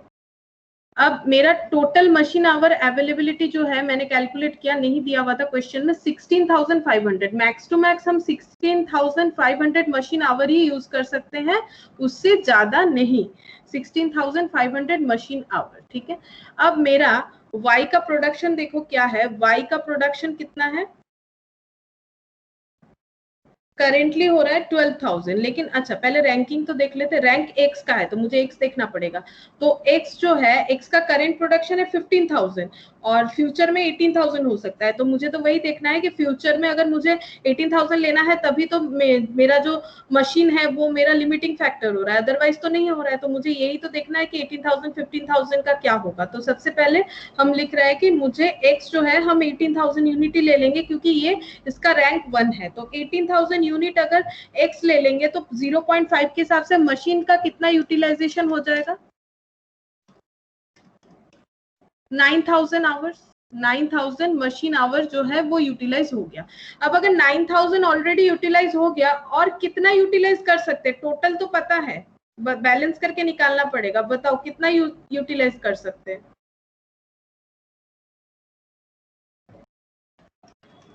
7,500 यूटिलाइज कर सकते हैं, और तो नहीं कर पाएंगे ना। तो 7,500 हम लोग यूटिलाइज कर सकते हैं machine hour for the product Y. और प्रोडक्ट वाई का हम लोग को पता है एक यूनिट के लिए 0.75 मशीन आवर चाहिए। तो बताओ कितना यूनिट प्रोडक्शन कर सकते हैं? डिवाइड करके खुद को कैलकुलेट करना पड़ेगा। बताओ 7,500 डिवाइडेड बाई 0.75, दैट इज 10,000। ठीक है, दैट इज 10,000। तो ये देखो हम लोगों ने अपना प्रोडक्ट मिक्स कैलकुलेट कर लिया। एक्स जो है वो मैक्सिमम, ठीक है, मैक्सिमम ले लिया हम लोगों ने, क्योंकि एक्स का रैंकिंग 1 था। एक्स हम लोग 18,000 कर सकते हैं, लेकिन अगर एक्स 18,000 करना है तो वाई 10,000 करना पड़ेगा, वाई 15,000 नहीं कर सकते। तो वाई हो जाएगा 10,000। ठीक है, तो इससे हम लोगों का 16,500 मशीन आवर यूज हो गया। तो इसके हिसाब से हम लोग का प्रोडक्ट मिक्स जो है वो एक्स 18,000 और वाई 10,000। अब हम लोग को प्रॉफिटेबिलिटी कैलकुलेट करना है इस हिसाब से कि क्या प्रॉफिट होगा। तो प्रोडक्ट एक्स वाई यूनिट्स 18,000 और 10,000, और पर यूनिट कंट्रीब्यूशन था 30-40। टोटल तुम लोग को यहाँ रुपीज वगैरह सब लिखना पड़ेगा। टोटल जो है वो हो जाएगा 54 और ये हो गया 40। तो ये टोटल हो गया 9,40,000। लेस कर देंगे फिक्स्ड कॉस्ट, इसमें तो कोई चेंजेस नहीं है, 3,96,000, तो प्रॉफिट आ जाएगा 5,44,000। तो 5,44,000 प्रॉफिट हो जाएगा। इसके ऊपर भी तुम लोग को हेडिंग लिखना है डिटर्मिनेशन ऑफ मैक्सिमम प्रॉफिट। ये देखो डिटर्मिनेशन ऑफ मैक्सिमम प्रॉफिट, अगर हम लोग ये प्रोडक्ट मिक्स करेंगे तो हम लोग मैक्सिमम प्रॉफिट जो है वो यूटिलाइज कर सकते हैं। अच्छा, नेक्स्ट क्वेश्चन 23। देखो क्या दिया हुआ है, novelty limited produces A variety of product each having a number of component parts. Novelty limited बोल के एक कंपनी है, वो बहुत सारे प्रोडक्ट बनाती है और each having number of component parts, और हर एक प्रोडक्ट का अलग अलग पार्ट्स है, ठीक है, जो उसमें यूज होता है। Product P takes 5 hours to produce on machine number 20 working to full capacity. Machine number 20 है जो फुल कैपेसिटी में काम कर रहा है, ठीक है, वही उसका मैक्सिमम यूटिलाइजेशन किया जा रहा है। कौन से प्रोडक्ट बनाने में, प्रोडक्ट पी, और जिसके लिए 5 आवर्स टाइम लग रहा है। The selling price and marginal cost of product P R 160। Selling price है प्रोडक्ट पी का 100, मार्जिनल कॉस्ट मतलब वेरिएबल कॉस्ट दैट इज 60 है। एक component part B15 could be made in the same machine. एक component है part B15 जो क्या है, वो सेम मशीन में हम लोग बना सकते हैं, जिसके लिए टाइम लगेगा 2 hours for a marginal cost of 10 per unit. Time लगेगा 2 आवर्स, मशीन यूटिलाइजेशन होगा 2 आवर्स, और मार्जिनल कॉस्ट यानी वेरिएबल कॉस्ट जो एक्सपेंस होगा वो होगा ₹10 per unit. The supplier price is 25। लेकिन ये जो पार्ट B15 बोल के जो कंपोनेंट है, ये सप्लायर से अभी तक हम लोग खरीद रहे हैं, जिसमें हम लोगों का कॉस्टिंग आ रहा है 25। You are required to advise whether the component should make or buy the component B15। तो component B15 जो है, ये अभी तक हम लोग मार्केट से परचेस कर रहे हैं अपने प्रोडक्ट बनाने के लिए। प्रोडक्ट P में component B15 यूज होता है, जो अभी तक परचेस हो रहा है ₹25 करके मार्केट से। लेकिन अगर हमारे पास जो मशीन है उसमें ये कंपोनेंट में बन जाएगा, जैसे प्रोडक्ट पी बन रहा है, B15 भी रेडी हो जाएगा। लेकिन B15 रेडी करना है कि नहीं करना है, वही हमें डिसीजन लेना है। और B15 रेडी करते हुए क्या क्या एक्सपेंस होगा वो बता दिया है। मशीन 2 घंटा चलेगा और 1 यूनिट के लिए, और 1 यूनिट बनाने के लिए वेरिएबल कॉस्ट जो है वो ₹10 का एक्सपेंस होगा। Assume the machine our is the limiting factor. लेकिन हम लोग को ये एज्यूम करना है कि मशीन आवर जो है वो हमारा लिमिटिंग फैक्टर है। तो हम लोग को डिसीजन लेना है, क्या हमें ये product B15 sorry part B15 component जो है, प्रोडक्ट नहीं, कंपोनेंट B15 जो है, क्या वो खुद से प्रोडक्शन करना चाहिए या फिर जैसे खरीद रहे हैं वैसे ही खरीदते रहना चाहिए मार्केट से। ये हम लोग को डिसीजन लेना है।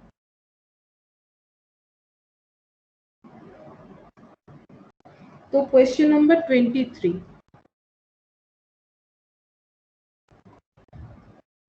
पहले प्रोडक्ट पी का हम लोग मशीन आवर पर यूनिट निकाल लेते हैं। देखो सेलिंग प्राइस पर यूनिट क्या है इसका, प्रोडक्ट पी का सेलिंग प्राइस था ₹100, वहां पर बताया था, और मार्जिनल कॉस्ट यानी वेरिएबल कॉस्ट बताया था ₹60। तो कंट्रीब्यूशन पर यूनिट कितना हो जाएगा, कंट्रीब्यूशन पर यूनिट हो गया ₹40। तो जो प्रोडक्ट बन रहा है उस पे कंट्रीब्यूशन है ₹40, और ये ₹40 का कंट्रीब्यूशन जो है, इसमें हमारा मशीन आवर कितना लग रहा है, मशीन आवर लग रहा है 5, ठीक है, मशीन आवर लग रहा है 5, machine our per unit ₹5, sorry rupees नहीं, 5 आवर्स है, 5 आवर्स। तो क्योंकि हमारा मशीन आवर जो लिमिटिंग फैक्टर है, तो हम लोग को क्या कैलकुलेट करना चाहिए, contribution per machine our. Contribution per machine our बताओ क्या होगा, अभी सिखाया मैंने। कंट्रीब्यूशन पर मशीन आवर कितना हो जाएगा, 8 ₹40 डिवाइडेड बाय 5 आवर, तो कितना हो जाएगा ₹8। कंट्रीब्यूशन पर मशीन आवर हो गया ₹8। अब हम लोग को चेक करना है कि कंपोनेंट बी जो है इसमें क्या होगा एक्सपेंस हमारा। तो कंपोनेंट B15, ठीक है, कंपोनेंट B15 में देखो क्या होगा। तो इसमें क्या एक्सपेंस हो रहा है, देखो एक वेरिएबल कॉस्ट बताया था, यहाँ पर देखो 2 आवर्स लगेगा, और मार्जिनल कॉस्ट हो जाएगा 10 पर यूनिट। वेरिएबल कॉस्ट इस पे होगा ₹10। अगर हम लोग ये प्रोडक्शन करेंगे वेरिएबल कॉस्ट हो जाएगा ₹10, और यहाँ पर जो मशीन है उसका क्या एक्सपेंस होगा, देखो मशीन आवर का क्या एक्सपेंस हो जाएगा। मशीन आवर देखो कंट्रीब्यूशन है हमारा 8 करके, तो 2 आवर ये मशीन चलेगा एक्स्ट्रा। अगर हम लोगों को ये कंपोनेंट B15 अपने यहीं पर प्रोडक्शन करना है तो, और ₹8 पर मशीन आवर, तो कितना हो जाएगा ₹16 ये एक्सपेंस होगा ₹16, तो टोटल कितना हो जाएगा 26। तो ये अगर हम लोग खुद प्रोडक्शन करेंगे तो हमारा क्या एक्सपेंस आएगा, देखो हमारा एक्सपेंस आएगा, वेरिएबल कॉस्ट हो जाएगा ₹10, ठीक है, वेरिएबल कॉस्ट ₹10 ये दिया हुआ है। और यहाँ पर हम लोगों ने कैलकुलेट करके रखा था कि कंट्रीब्यूशन पर मशीन आवर है ₹8, अगर ₹8 कंट्रीब्यूशन है पर मशीन आवर, तो 2 घंटा चलने पे कितना हो जाएगा, 2 घंटा चलने पे एक्सपेंस होगा 16, तो टोटल 26 का एक्सपेंस हो रहा है। तो अगर सप्लायर हम लोग को कितने में दे रहा है, 25 में दे रहा है, हम लोग खुद से प्रोडक्शन कर रहे हैं, एक्सपेंस हो रहा है 26, तो हम लोग को क्या करना चाहिए, हम लोग को सप्लायर से ही लेना चाहिए, हम लोग को सप्लायर से ही लेना चाहिए एक्चुअली, ठीक है। तो इसको लिखना पड़ेगा, देयरफॉर ऐसे करके लिखना पड़ेगा, therefore it is advised to purchase the component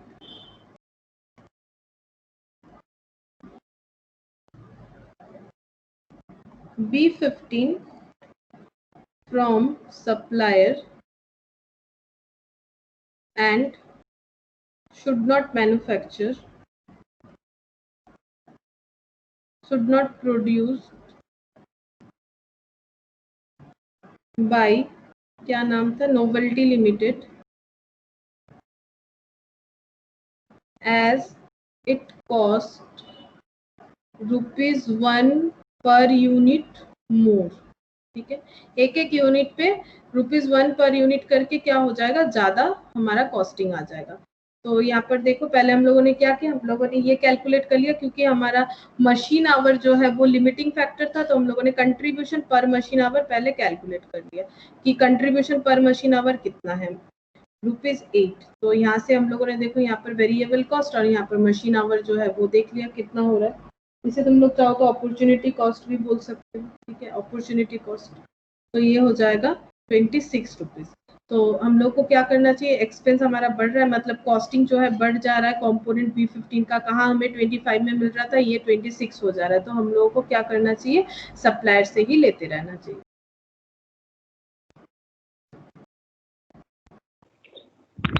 ma'am एक बार दिखाइए फिर से।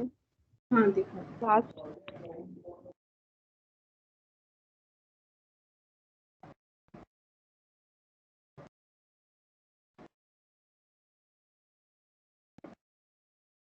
हो गया ma'am.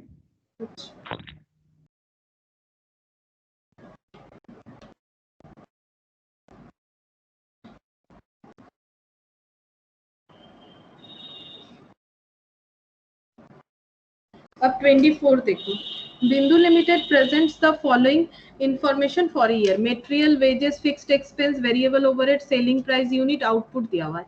The available capacity is 20,000 unit of production in a year. Available capacity जो है वो अभी 20,000 unit of production in a year है, और द कंपनी लेकिन अभी 12,000 यूनिट पे ये लोग काम कर रहा है, लेकिन मैक्स टू मैक्स 20,000 यूनिट तक ये लोग कर सकता है।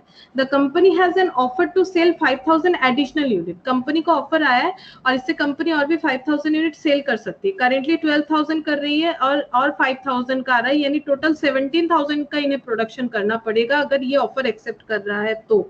Additional units at 40 each in a foreign market, और इससे क्या होगा, जो सेलिंग प्राइस देखो क्या बोल रहा है, ₹40 at the rate of 40 each in a foreign market, लेकिन बेचने का जो कॉस्ट है, ये सेलिंग प्राइस है, वो 40 करके है, ठीक है।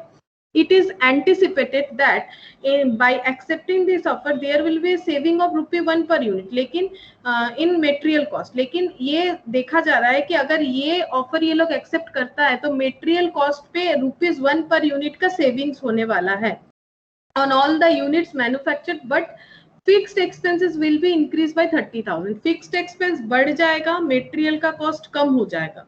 and an overall efficiency will be dropped by 2% on all production. efficiency level जो है वो कम हो जाएगा 2% से. अब efficiency level किससे डिपेंड करता है? wages से. अगर efficiency level कम हो जाएगा तो wages का जो expense है वो बढ़ जाएगा, क्योंकि efficiency level कम हो जाने का मतलब है लेबर जो है टाइम जितना ले रहा है उस हिसाब से उतना काम नहीं कर पा रहा है. तो एफिशिएंसी लेवल अगर ड्रॉप होगा तो हमारा वेजेस का जो एक्सपेंस है वो बढ़ जाएगा.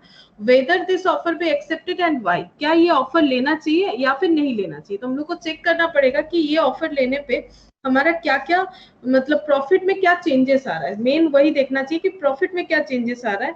तो अगर प्रॉफिट हमें ये ऑफर से प्रॉफिट होगा तभी हम लोग ये एक्सेप्ट करेंगे ऑफर, अदरवाइज नहीं करेंगे. तो ऐसा क्वेश्चन में क्या करना पड़ता है? देखो ऐसे क्वेश्चन में हम लोग देखेंगे कि हमारे पास दो कंडीशन है, एक प्रेजेंट और एक मतलब फ्यूचर में जो होगा आफ्टर एक्सेप्टिंग. तो एट प्रेजेंट कंडीशन हम लोग देखेंगे और आफ्टर एक्सेप्टिंग द ऑफर, ये हम लोग को चेक करना है कि क्या प्रॉफिट में चेंजेस होगा. तो प्रेजेंटली हम लोग कितने यूनिट पे काम कर रहे हैं? प्रेजेंटली हम लोग कितने यूनिट पे काम कर रहे हैं? देखो प्रेजेंटली हम लोग कर रहे हैं 12,000 यूनिट पे, और अगर एडिशनल 5,000 ले लेते हैं तो हमारा कितना यूनिट पे काम हो जाएगा? 17,000 यूनिट पे. हाँ, तो यहाँ पर हम लोग यूनिट लिख लेते हैं. यूनिट पहले, ये यूनिट हो रहा है 12,000 और ये हो जाएगा 12,000 प्लस 5,000, दैट इज 17,000. अब यहाँ पर हम लोग कैलकुलेट करेंगे सेल वैल्यू.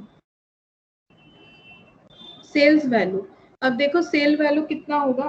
ये है 50 करके 60,000 जो है, सॉरी 50 करके ये कौन सा है, कितना यूनिट? 12,000. 12,000 जो है वो एट द रेट ऑफ 50 करके है, तो कितना होगा बताओ.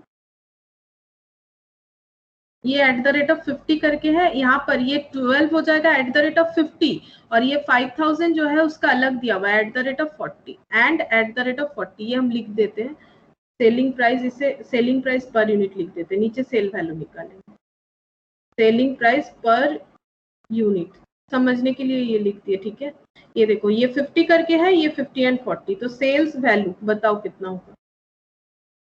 सेल्स वैल्यू बताओ कितना होगा.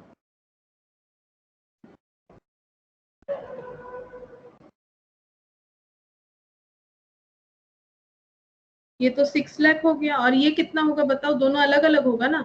12,000 पे तो भाई एट द रेट ऑफ 50 करके मिलेगा, और 5,000 पे एट द रेट ऑफ 40 करके, तो कितना हो जाएगा. ये तो पता है 6 लाख, बस ये कैलकुलेट कर लो. 5,000 इंटू 40 2 लाख, 6 लाख और 2 लाख 8 लाख हो जाएगा. ठीक है, सेल्स वैल्यू हो जाएगा ₹6 लाख और ₹8 लाख. ये हम लोगों ने कैलकुलेट कर लिया. अब इससे हम लोग को क्या माइनस करना है प्रॉफिट पता करने के लिए? Variable cost. तो हम लोग लेस करेंगे वेरिएबल कॉस्ट. वेरिएबल कॉस्ट देखो करेंटली दिया हुआ है, ये जो करंट प्रोडक्शन है उसके हिसाब से दिया हुआ है. Material, wages, variable overhead. तो मेटेरियल, वेजेस और वेरिएबल ओवरहेड. तो मेटेरियल कितना है 1,20,000 और वेजेस 2,40,000. 1,20,000 2,40,000 और वेरिएबल ओवरहेड जो है, वेरिएबल ओवरहेड है 60,000. तो यहाँ से हम लोग कंट्रीब्यूशन कैलकुलेट कर लेते. प्रेजेंट कंडीशन का कंट्रीब्यूशन देखो कितना हो जाएगा. 1,20,000 प्लस 2,40,000 प्लस 60,000, ये टोटल हो गया 4,20,000 माइनस 6 लाख. तो ये हो जाएगा 1,80,000. कंट्रीब्यूशन हो गया 1,80,000, लेस कर देंगे फिक्स्ड कॉस्ट. तो फिक्स्ड कॉस्ट है फिक्स्ड कॉस्ट 1,20,000. फिक्स्ड कॉस्ट है 1,20,000. तो प्रॉफिट हो जाएगा 60,000. प्रॉफिट हो गया 60,000. ये हम लोगों ने कैलकुलेट कर लिया, ये तो दिया हुआ ही था. लेकिन यहाँ पर कुछ चेंजेस होंगे. ठीक है, क्यों? क्योंकि देखो मेटेरियल जो है, अगर हम लोग ऑफर लेते हैं मेटेरियल का कॉस्ट जो है वो ₹1 करके कम हो जाएगा. तो मेटेरियल का हम लोग को कैलकुलेशन करके देखना पड़ेगा कि मेटेरियल कॉस्ट कितना होगा. तो देखो किस तरह से हम लोग को मेटेरियल कॉस्ट कैलकुलेट करना है. वर्किंग नोट लिखेंगे हम लोग. तो मेटेरियल कॉस्ट क्या होगा? मेटेरियल कॉस्ट पर यूनिट अभी कितना चल रहा है, बताओ मुझे अभी कितना चल रहा है। 1,20,000 का एक्सपेंस हो रहा है 12,000 यूनिट प्रोडक्शन करने के लिए, तो कितना हो रहा है material cost per unit present कितना है बताओ। 1,20,000 और ये 12,000 के लिए बताओ क्या करना पड़ेगा, कम से कम वो तो बताओ, तब हम समझ जाएंगे तुम लोग समझ रहे हो। 10 रुपीज, 1,20,000 डिवाइडेड बाई 12,000 तो ₹10।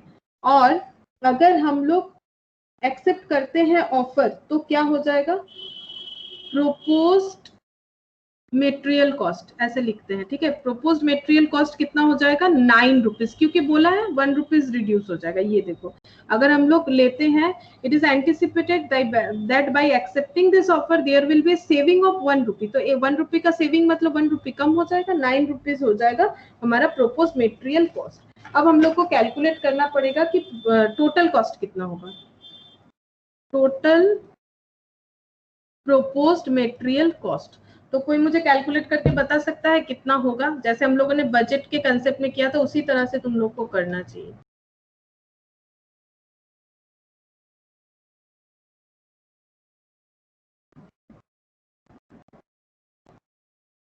$1,20,000 यूनिट जो है वो 12,000 1,08,000 नहीं, ये देखो यहाँ पर इस तरह से समझना पड़ेगा। हम लोग का अभी कितना करके है 10 रुपीज, तो अगर हम लोग 17,000 वाला ले रहे हैं, ये देखो हम लोग 17,000 वाला प्रपोजल ले रहे हैं ना, तो 1,53,000। ये देखो 17,000 हम लोग प्रेजेंट प्रोपोज्ड जो है हमारा 17,000 यूनिट्स करके है, ठीक है। और 7,000 यूनिट्स का हम लोगों का कितना करके होता, अगर हम लोगों का ये चेंजेस नहीं होता तो 17,000 का कितना हो जाता, 10 रुपीज करके हो जाता। तो कितना हो जाता, अगर कुछ भी चेंजेस नहीं होता तो हमारा कॉस्ट डायरेक्टली इंटू 10 करके 1,70,000 हो जाता एट द रेट ऑफ 10 करके। लेकिन हमारा है कितना 9 रुपीज करके, 9 करके, ठीक। हाँ तो 9 से इंटू कर दो, डायरेक्ट 9 से इंटू कर दो ना, हो जाएगा। डायरेक्ट 9 से इंटू कर दो, ऐसे लिखने का जरूरत ही क्या है, डायरेक्ट 9 से इंटू कर दो तो कितना हो जाएगा ₹1,53,000, ठीक है। अब हम लोग देखेंगे वेजेस। वेजेस में बोला है कि वेजेस का क्या होगा, एफिशिएंसी कम हो जाएगा, तो प्रेजेंट वेजेस देखते हैं।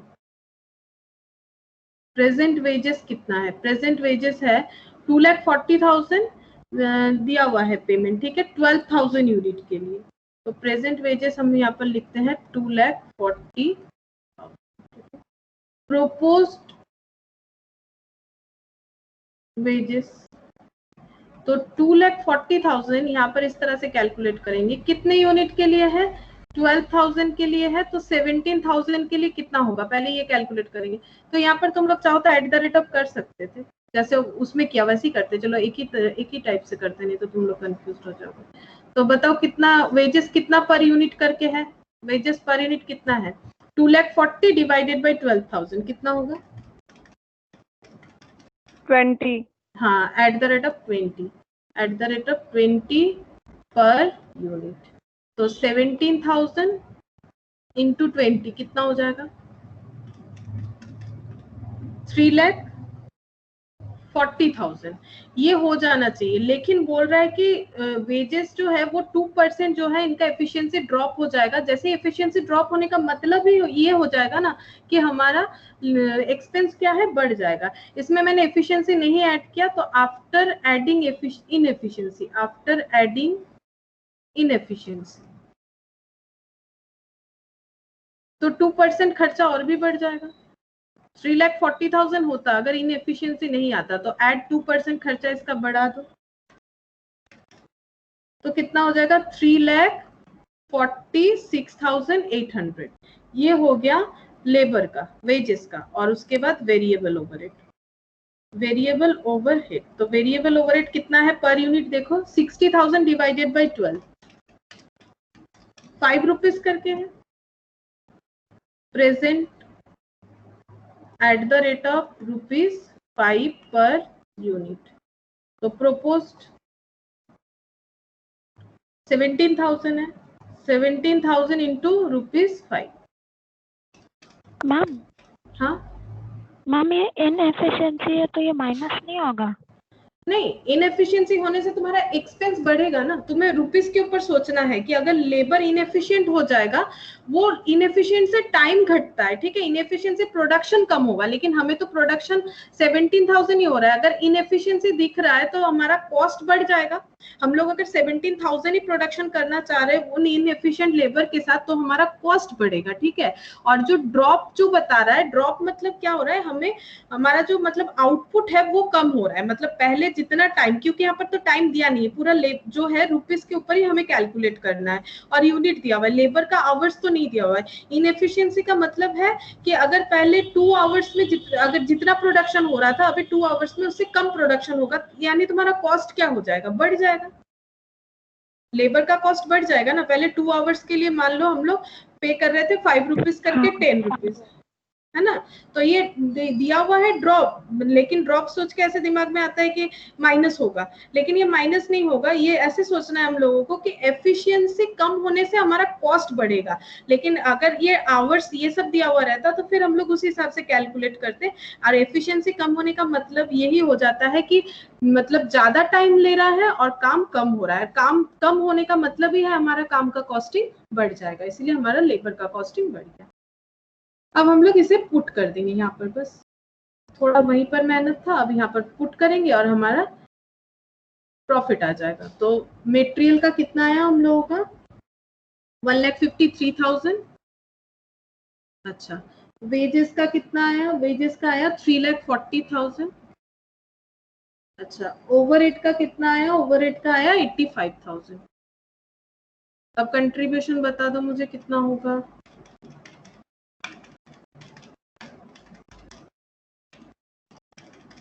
मैम यहाँ पे इनएफिशिएंसी ऐड नहीं होगा 346,800।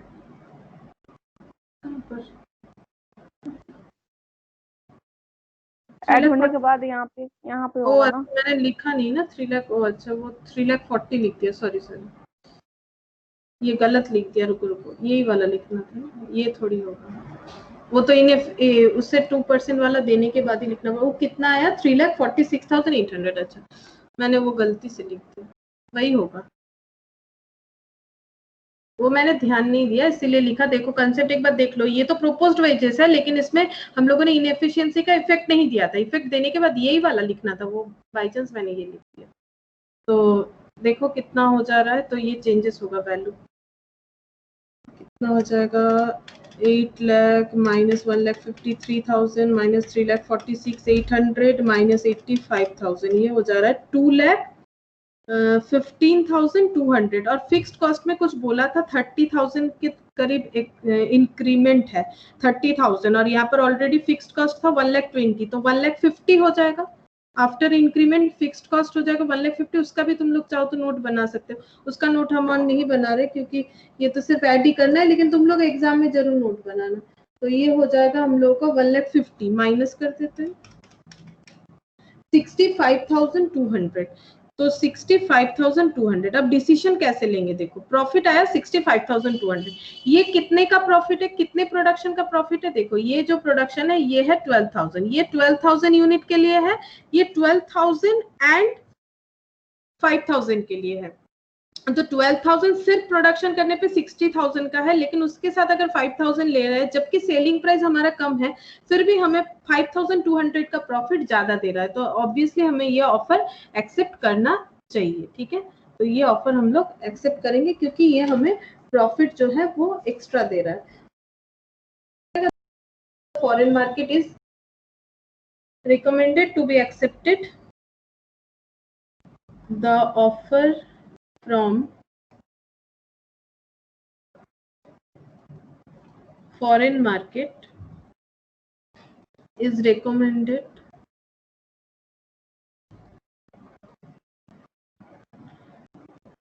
to be accepted as it may lead to increase profit to the extent of 5,200, ये दोनों को माइनस करके लिख दो, 65,200 माइनस 60,000 रुपीज का साइन देके दैट इज 5,200। हम लोग ये ऑफर चाहे तो एक्सेप्ट कर सकते हैं फॉरेन मार्केट वाला, क्योंकि इससे हमारा प्रॉफिट जो है 5,200 बढ़ जाएगा।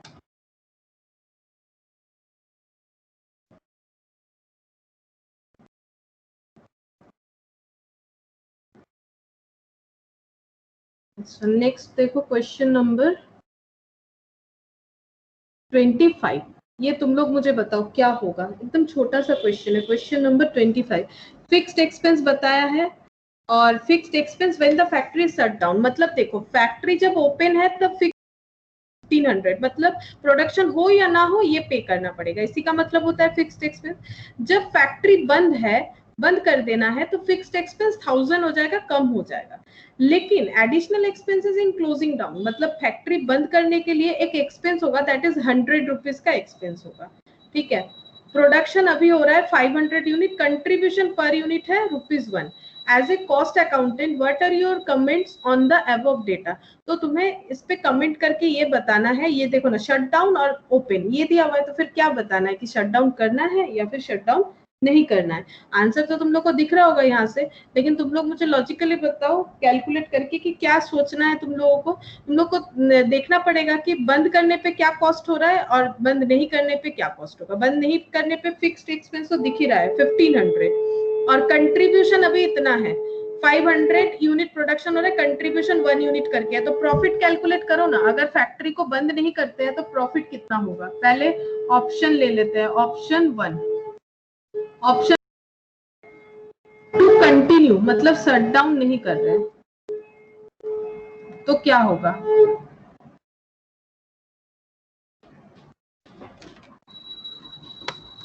$1,000 का लॉस होगा। हाँ 1000 का लॉस होगा।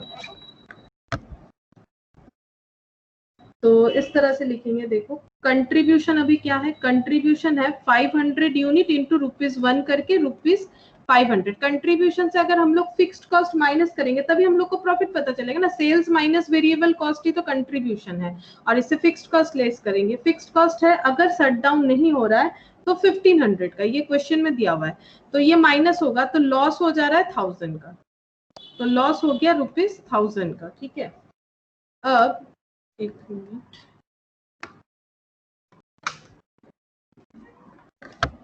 हाँ तो लॉस हो रहा है ₹1000 का। अब ऑप्शन 2 क्या है, ऑप्शन 2 बोल रहा है कि अगर शट डाउन करते हैं तो टू शट डाउन, अगर शट डाउन करते हैं तो क्या होगा, फिक्स्ड कॉस्ट जो है वो हमारा हो जाएगा ₹1000, फिक्स्ड कॉस्ट थोड़ा कम हो जाएगा, लेकिन शट डाउन करवाने का एक कॉस्ट हो जाएगा एडिशनल, बता देते हैं एडिशनल फिक्स्ड कॉस्ट। अच्छा कॉस्ट लिखते हैं, फिक्स्ड तो नहीं बताए, कॉस्ट लिखते हैं, वैसे फिक्स्ड ही होगा, एक ही बार शट डाउन होगा। तो 100, तो कितना हो जाएगा 1100, ये हो जाएगा हमारा टोटल कॉस्ट। ठीक है, तो एक बार देखो क्या हो रहा है, इसका मतलब क्या हो रहा है समझो। इसका मतलब ये है कि फैक्ट्री अगर चलाते रहेंगे तो 1000 का लॉस होगा, लेकिन फैक्ट्री को अगर बंद करेंगे तो 1100 का एक्सपेंस, मतलब और भी पेमेंट करना पड़ेगा। तो बताओ हम लोग को क्या करना चाहिए, फैक्ट्री को चलाना चाहिए या फिर फैक्ट्री को बंद कर देना चाहिए? चलाना चाहिए, क्योंकि ऐसे चलाना, बताओ क्यों? 2100 का हो जाएगा।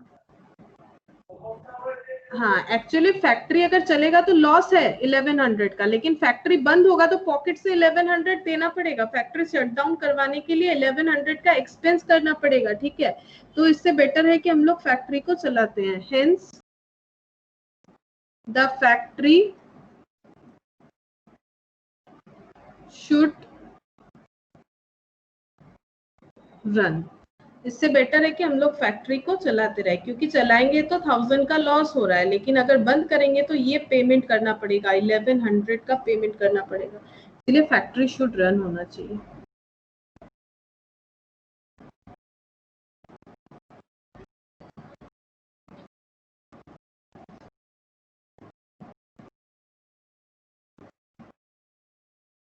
अब देखो क्वेश्चन नंबर कौन सा होगा, 26 ही होगा शायद, लिमिटिंग फैक्टर का देख लेते हैं।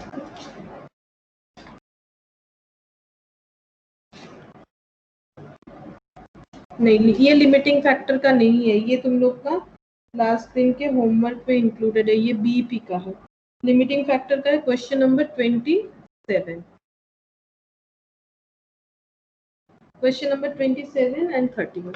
तो क्वेश्चन नंबर 27 में देखो क्या दिया हुआ है। क्वेश्चन नंबर 27 में दिया हुआ है super India limited is producing 3 product XYZ, the data for 3 products is given below, maximum capacity 5000, 2000, 3000 unit, direct material at the rate of 10 दिया हुआ है जो कि 40, 10, 30, और over variable other variable cost दिया हुआ है, सेलिंग प्राइस दिया हुआ है, फिक्स्ड कॉस्ट अनअवॉइडेबल मतलब होगा ही होगा। कैलकुलेट क्या करने बोला है, the best product mix in each of the following 3 independent case. Product mix best कौन सा होगा, XY, YZ, ZX, इस तरह से। और क्या क्या कंडीशन है, total availability of raw material is limited to 18,000। पहले बोला है कि रॉ मटेरियल जो है वो लिमिटिंग फैक्टर है, दैट इज 18,000 तक लिमिटिंग फैक्टर है। तो क्या होगा, कौन सा प्रोडक्ट मिक्स होना चाहिए, under A trade agreement the firm can not produce more than 7,500 unit of 3 product taken together. तो अब ये क्या है, प्रोडक्शन यूनिट का लिमिटिंग फैक्टर है, तो क्या प्रोडक्ट मिक्स लेना चाहिए। लास्ट बोला है total sales value of the 3 product can not exceed 6,50,000, sales value 6,50,000 को क्रॉस नहीं करना चाहिए, तो क्या मतलब तो क्या हमारा प्रोडक्ट मिक्स का फैक्टर होना चाहिए।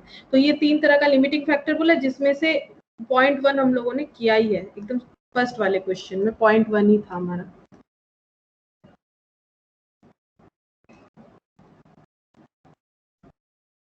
तो पहले यहाँ पर लिख लेते हैं X, Y और Z। तो सेलिंग प्राइस, सेल्स यूनिट लिख लेते हैं पहले। सेल्स यूनिट जो है 5,000, 2,000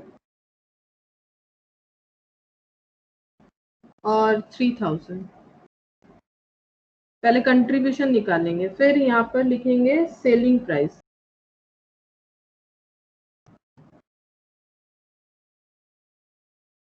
हंड्रेड 50, 60, तो 100, 50 और 60। अच्छा, ये कवर कर देते हैं। वेरिएबल कॉस्ट लेस करेंगे, less variable cost. Variable cost में क्या क्या है, मटेरियल, अदर वेरिएबल ओवरहेड। तो मटेरियल और अदर वेरिएबल ओवरहेड। तो मटेरियल का पैसा क्या है देख लेते हैं, 40, 36, 10, 25, 40, 36, 10, 25, 30, 10, 30 और 10। तो कंट्रीब्यूशन देखो, कंट्रीब्यूशन पर यूनिट तो कितना हो जाएगा, 24, ये हो गया 15 और ये हो गया 20। ठीक है, ये कंट्रीब्यूशन आ गया। अब मटेरियल वाला देख लेते हैं, मटेरियल का बोला है सबसे फास्ट पहले। तो मटेरियल कितना है, मटेरियल कितना किलो यूज होता है, 10 पर किलो 40 रुपीज। तो मटेरियल का यूज्ड इन किलो बता दो, हम यहीं पर कर देते हैं। मटेरियल यूज्ड इन केजी बताओ कितना कितना होगा, मटेरियल कितना कितना किलो यूज हो रहा है, एक्स में, वाई में और जेड में बताओ। 1 किलो ₹10 से आ रहा है, तो ₹40 से कितना किलो आ रहा होगा। 1 किलो परचेज करने जाओगे, ₹10 एक्सपेंस होगा, ₹40 एक्सपेंस हुआ है, तो कितना किलो लिया होगा हम लोगों ने। अरे बताओ। 4 kg। हाँ 4 kg। 4 kg 4 किलो, उसके बाद हो जाएगा को डिवाइड कर देंगे 1 और ये हो जाएगा 3, 1 kg और 3 kg। अब उसके बाद हम लोग कैलकुलेट करेंगे कंट्रीब्यूशन पर किलो। तो कैसे करना है, 24 डिवाइडेड बाई 4, 6 रुपीज 6, ये हो जाएगा 15/1, तो 15 रुपीज 15, ये हो जाएगा 20/3 यानी 6.67। अब तक तो समझ ही गए होंगे, हम लोग यही कर रहे थे। अब यहाँ पर हम लोग को रैंक प्रोवाइड करना है, तो रैंक प्रोवाइड करेंगे। ठीक है,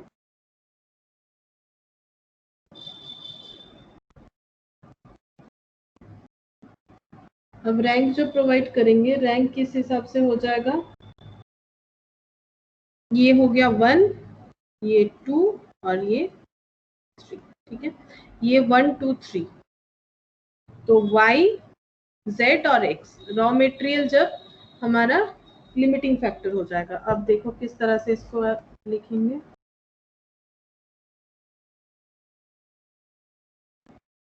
प्रोडक्ट x, y और z है, ठीक है।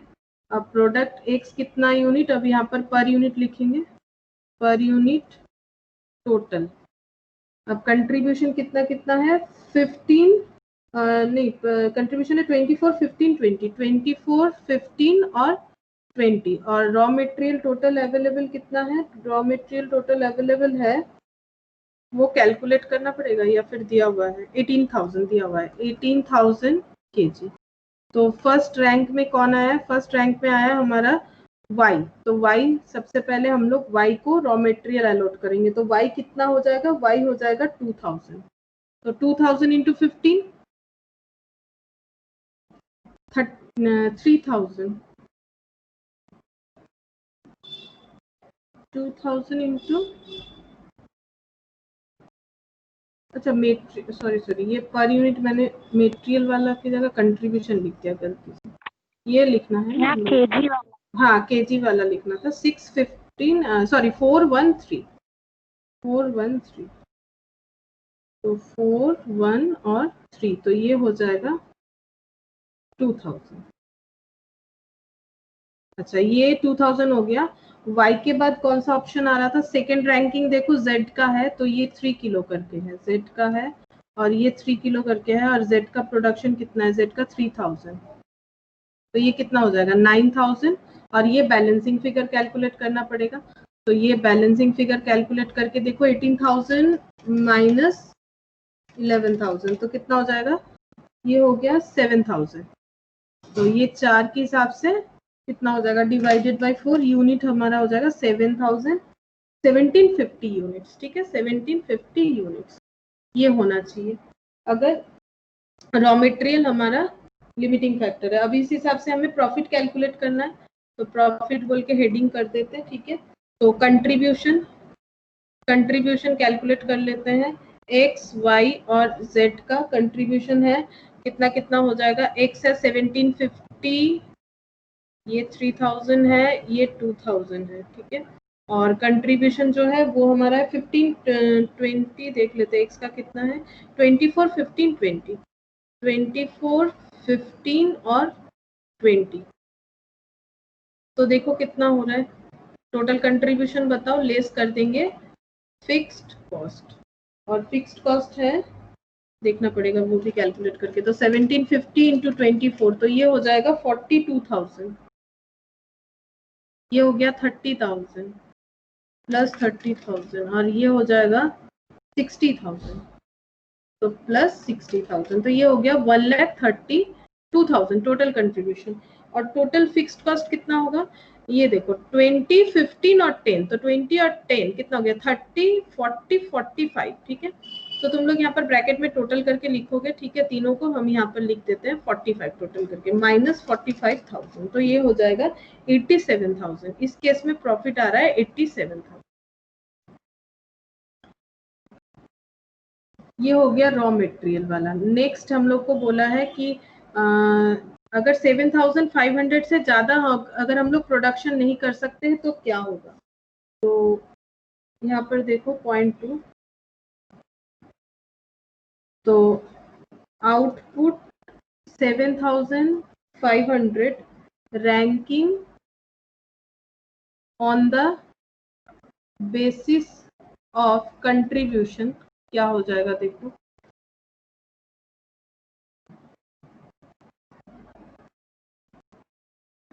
सबसे ज्यादा जिसका कंट्रीब्यूशन होगा, क्योंकि तुम लोग एक बार देख लो लिमिटिंग फैक्टर में एकदम स्टार्टिंग में जाके आउटपुट के हिसाब से लिखवाया हुआ है क्या होगा।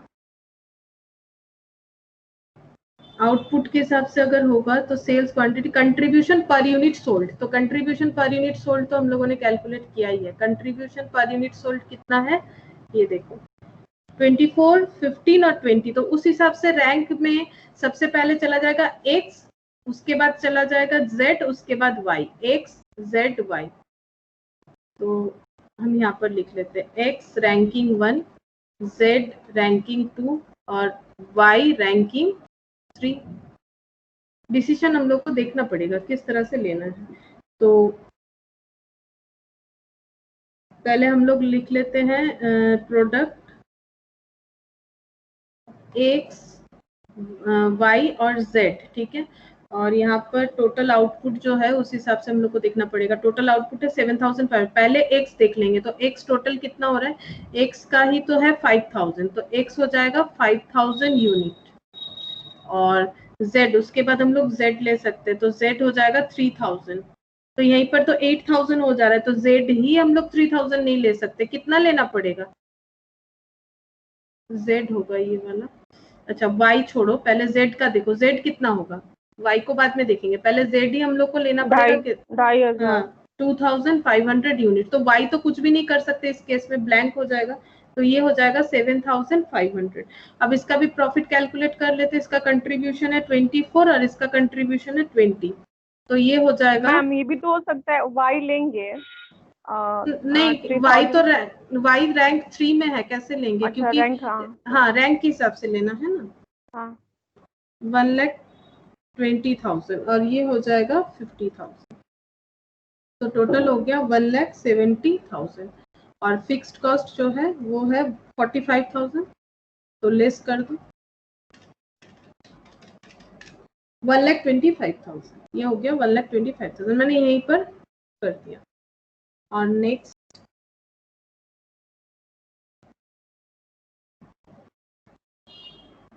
बोला है, देखो total sales value of the 3 product can not exceed 6,50,000। 6,50,000 से ज्यादा नहीं होना चाहिए।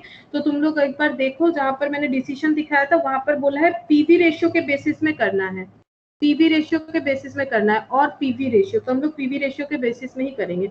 तो पीवी रेशियो कैलकुलेट कर लेते, PV ratio of X, Y और जेड। तो पीवी रेशियो कैलकुलेट करके मुझे बता दो तो जरा। Contribution divided by sales into 100।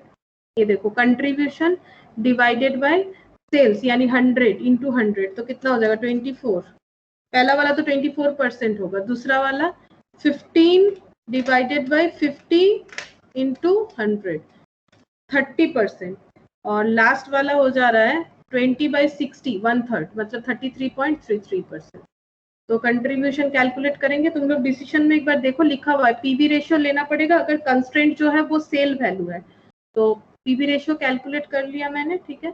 तुम लोग पीवी रेशियो कैलकुलेट करने जानते हो, इसीलिए हम और नहीं कर रहे। Contribution by sales into 100। अब उस हिसाब से रैंकिंग दे देते हैं, यहाँ पर रैंकिंग दे देते हैं। इसका हो जाएगा रैंक 1, ये हो गया रैंक 2 और ये हो गया रैंक 3। अब चेक करना पड़ेगा, ठीक है। अब हम लोग चेक करेंगे, तो यहाँ पर लिखते हैं x, y और z। तो कौन सा रैंकिंग 1 है, रैंकिंग 1 में z है। और z का टोटल यूनिट कितना है, z का है 3000, तो z पहले ले लेते हैं 3000, ठीक है। 3000 और ये है एट द रेट ऑफ 60 करके।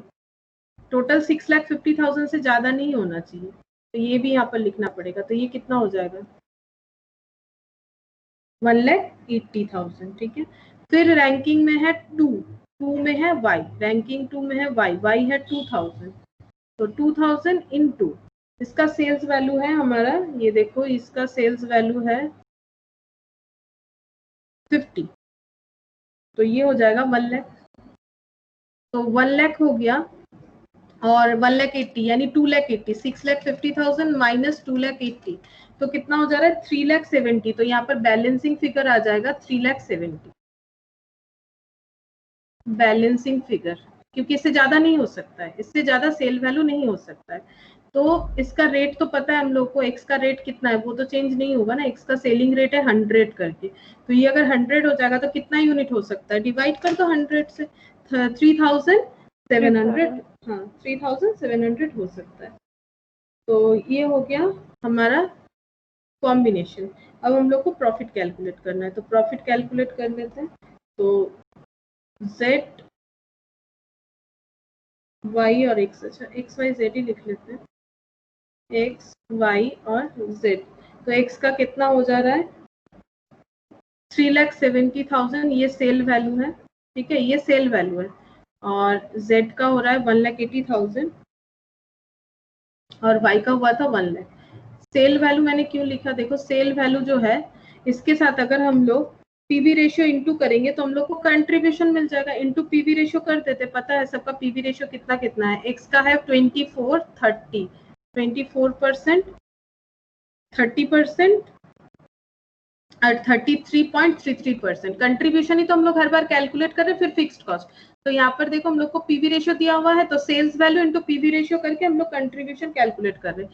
ये हो जाएगा 88,800, ये हो जाएगा 30,000 और ये हो जाएगा 1/3 कर लो तो ये हो गया 60,000। ठीक है, तो ये हो जाएगा 1,78,000। कंट्रीब्यूशन हो जाएगा 1,78,000।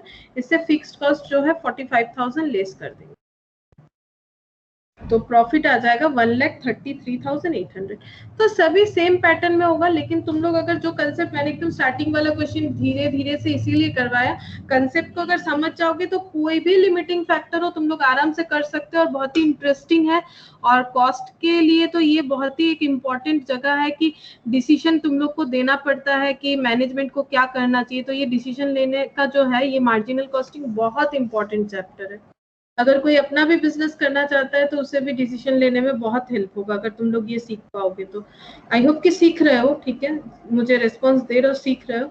और इस तरह से एक क्वेश्चन को अच्छी तरह से कर लोगे, सारा ऐसे ही कर पाओगे, कोई भी प्रॉब्लम नहीं। बस हम लोग को लिमिटिंग फैक्टर को उसके कंट्रीब्यूशन में ट्रांसफर करना है, देन उस हिसाब से टोटल कंट्रीब्यूशन और फिक्स्ड कॉस्ट लेस करके हमें प्रॉफिट देखना है। तो हम लोगों ने क्वेश्चन नंबर 27 तक कर लिया, तो एक बार देख लेते हैं, शायद मैंने मेरा टारगेट कंप्लीट नहीं कर पाया। 21 कर लिया मैंने, 22, 23, 24, 25, 27, बस एक बचा है 31। ठीक है, तो वो होमवर्क रहेगा, क्वेश्चन नंबर 31 होमवर्क रहेगा। ठीक है, और लास्ट दिन मैंने जो होमवर्क दिया था क्या वो तुम लोग का सबका हो गया है? मतलब बहुत सारा होमवर्क था, तो हुआ है या फिर नहीं हुआ है मुझे एक बार बता दो, तो हम उस हिसाब से आज होमवर्क देंगे कि नहीं वो बता देंगे।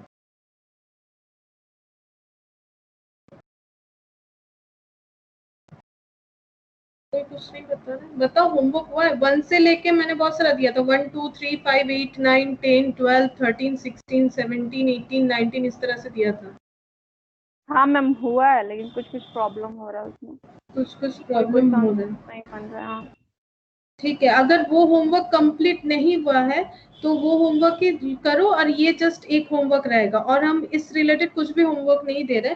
और हम लोग और इसमें एक ही टॉपिक बाकी है, marginal costing versus absorption costing. बाकी मार्जिनल कॉस्टिंग में और समझाने का मेरा कुछ भी बाकी नहीं है, लेकिन जो भी होमवर्क है क्योंकि बहुत सारा मेरा दिया हुआ है, तो होमवर्क हम लोग नेक्स्ट क्लास में होमवर्क ही डिस्कस करेंगे और उसके साथ साथ एब्जॉर्प्शन कॉस्टिंग भी थोड़ा डिस्कस कर लेंगे। ठीक है, तो मार्जिनल कॉस्टिंग हमारा हो जाएगा। तो यहाँ से हम 31 दे रहे हैं और जो ओल्ड होमवर्क है वही रहेगा। ठीक है, जो पुराना होमवर्क है वही रहेगा। ठीक है, और हम नया कुछ होमवर्क नहीं दे रहे। बाकी सबके पास पीडीएफ है, क्वेश्चन सारा ही हम लोगों को करना है।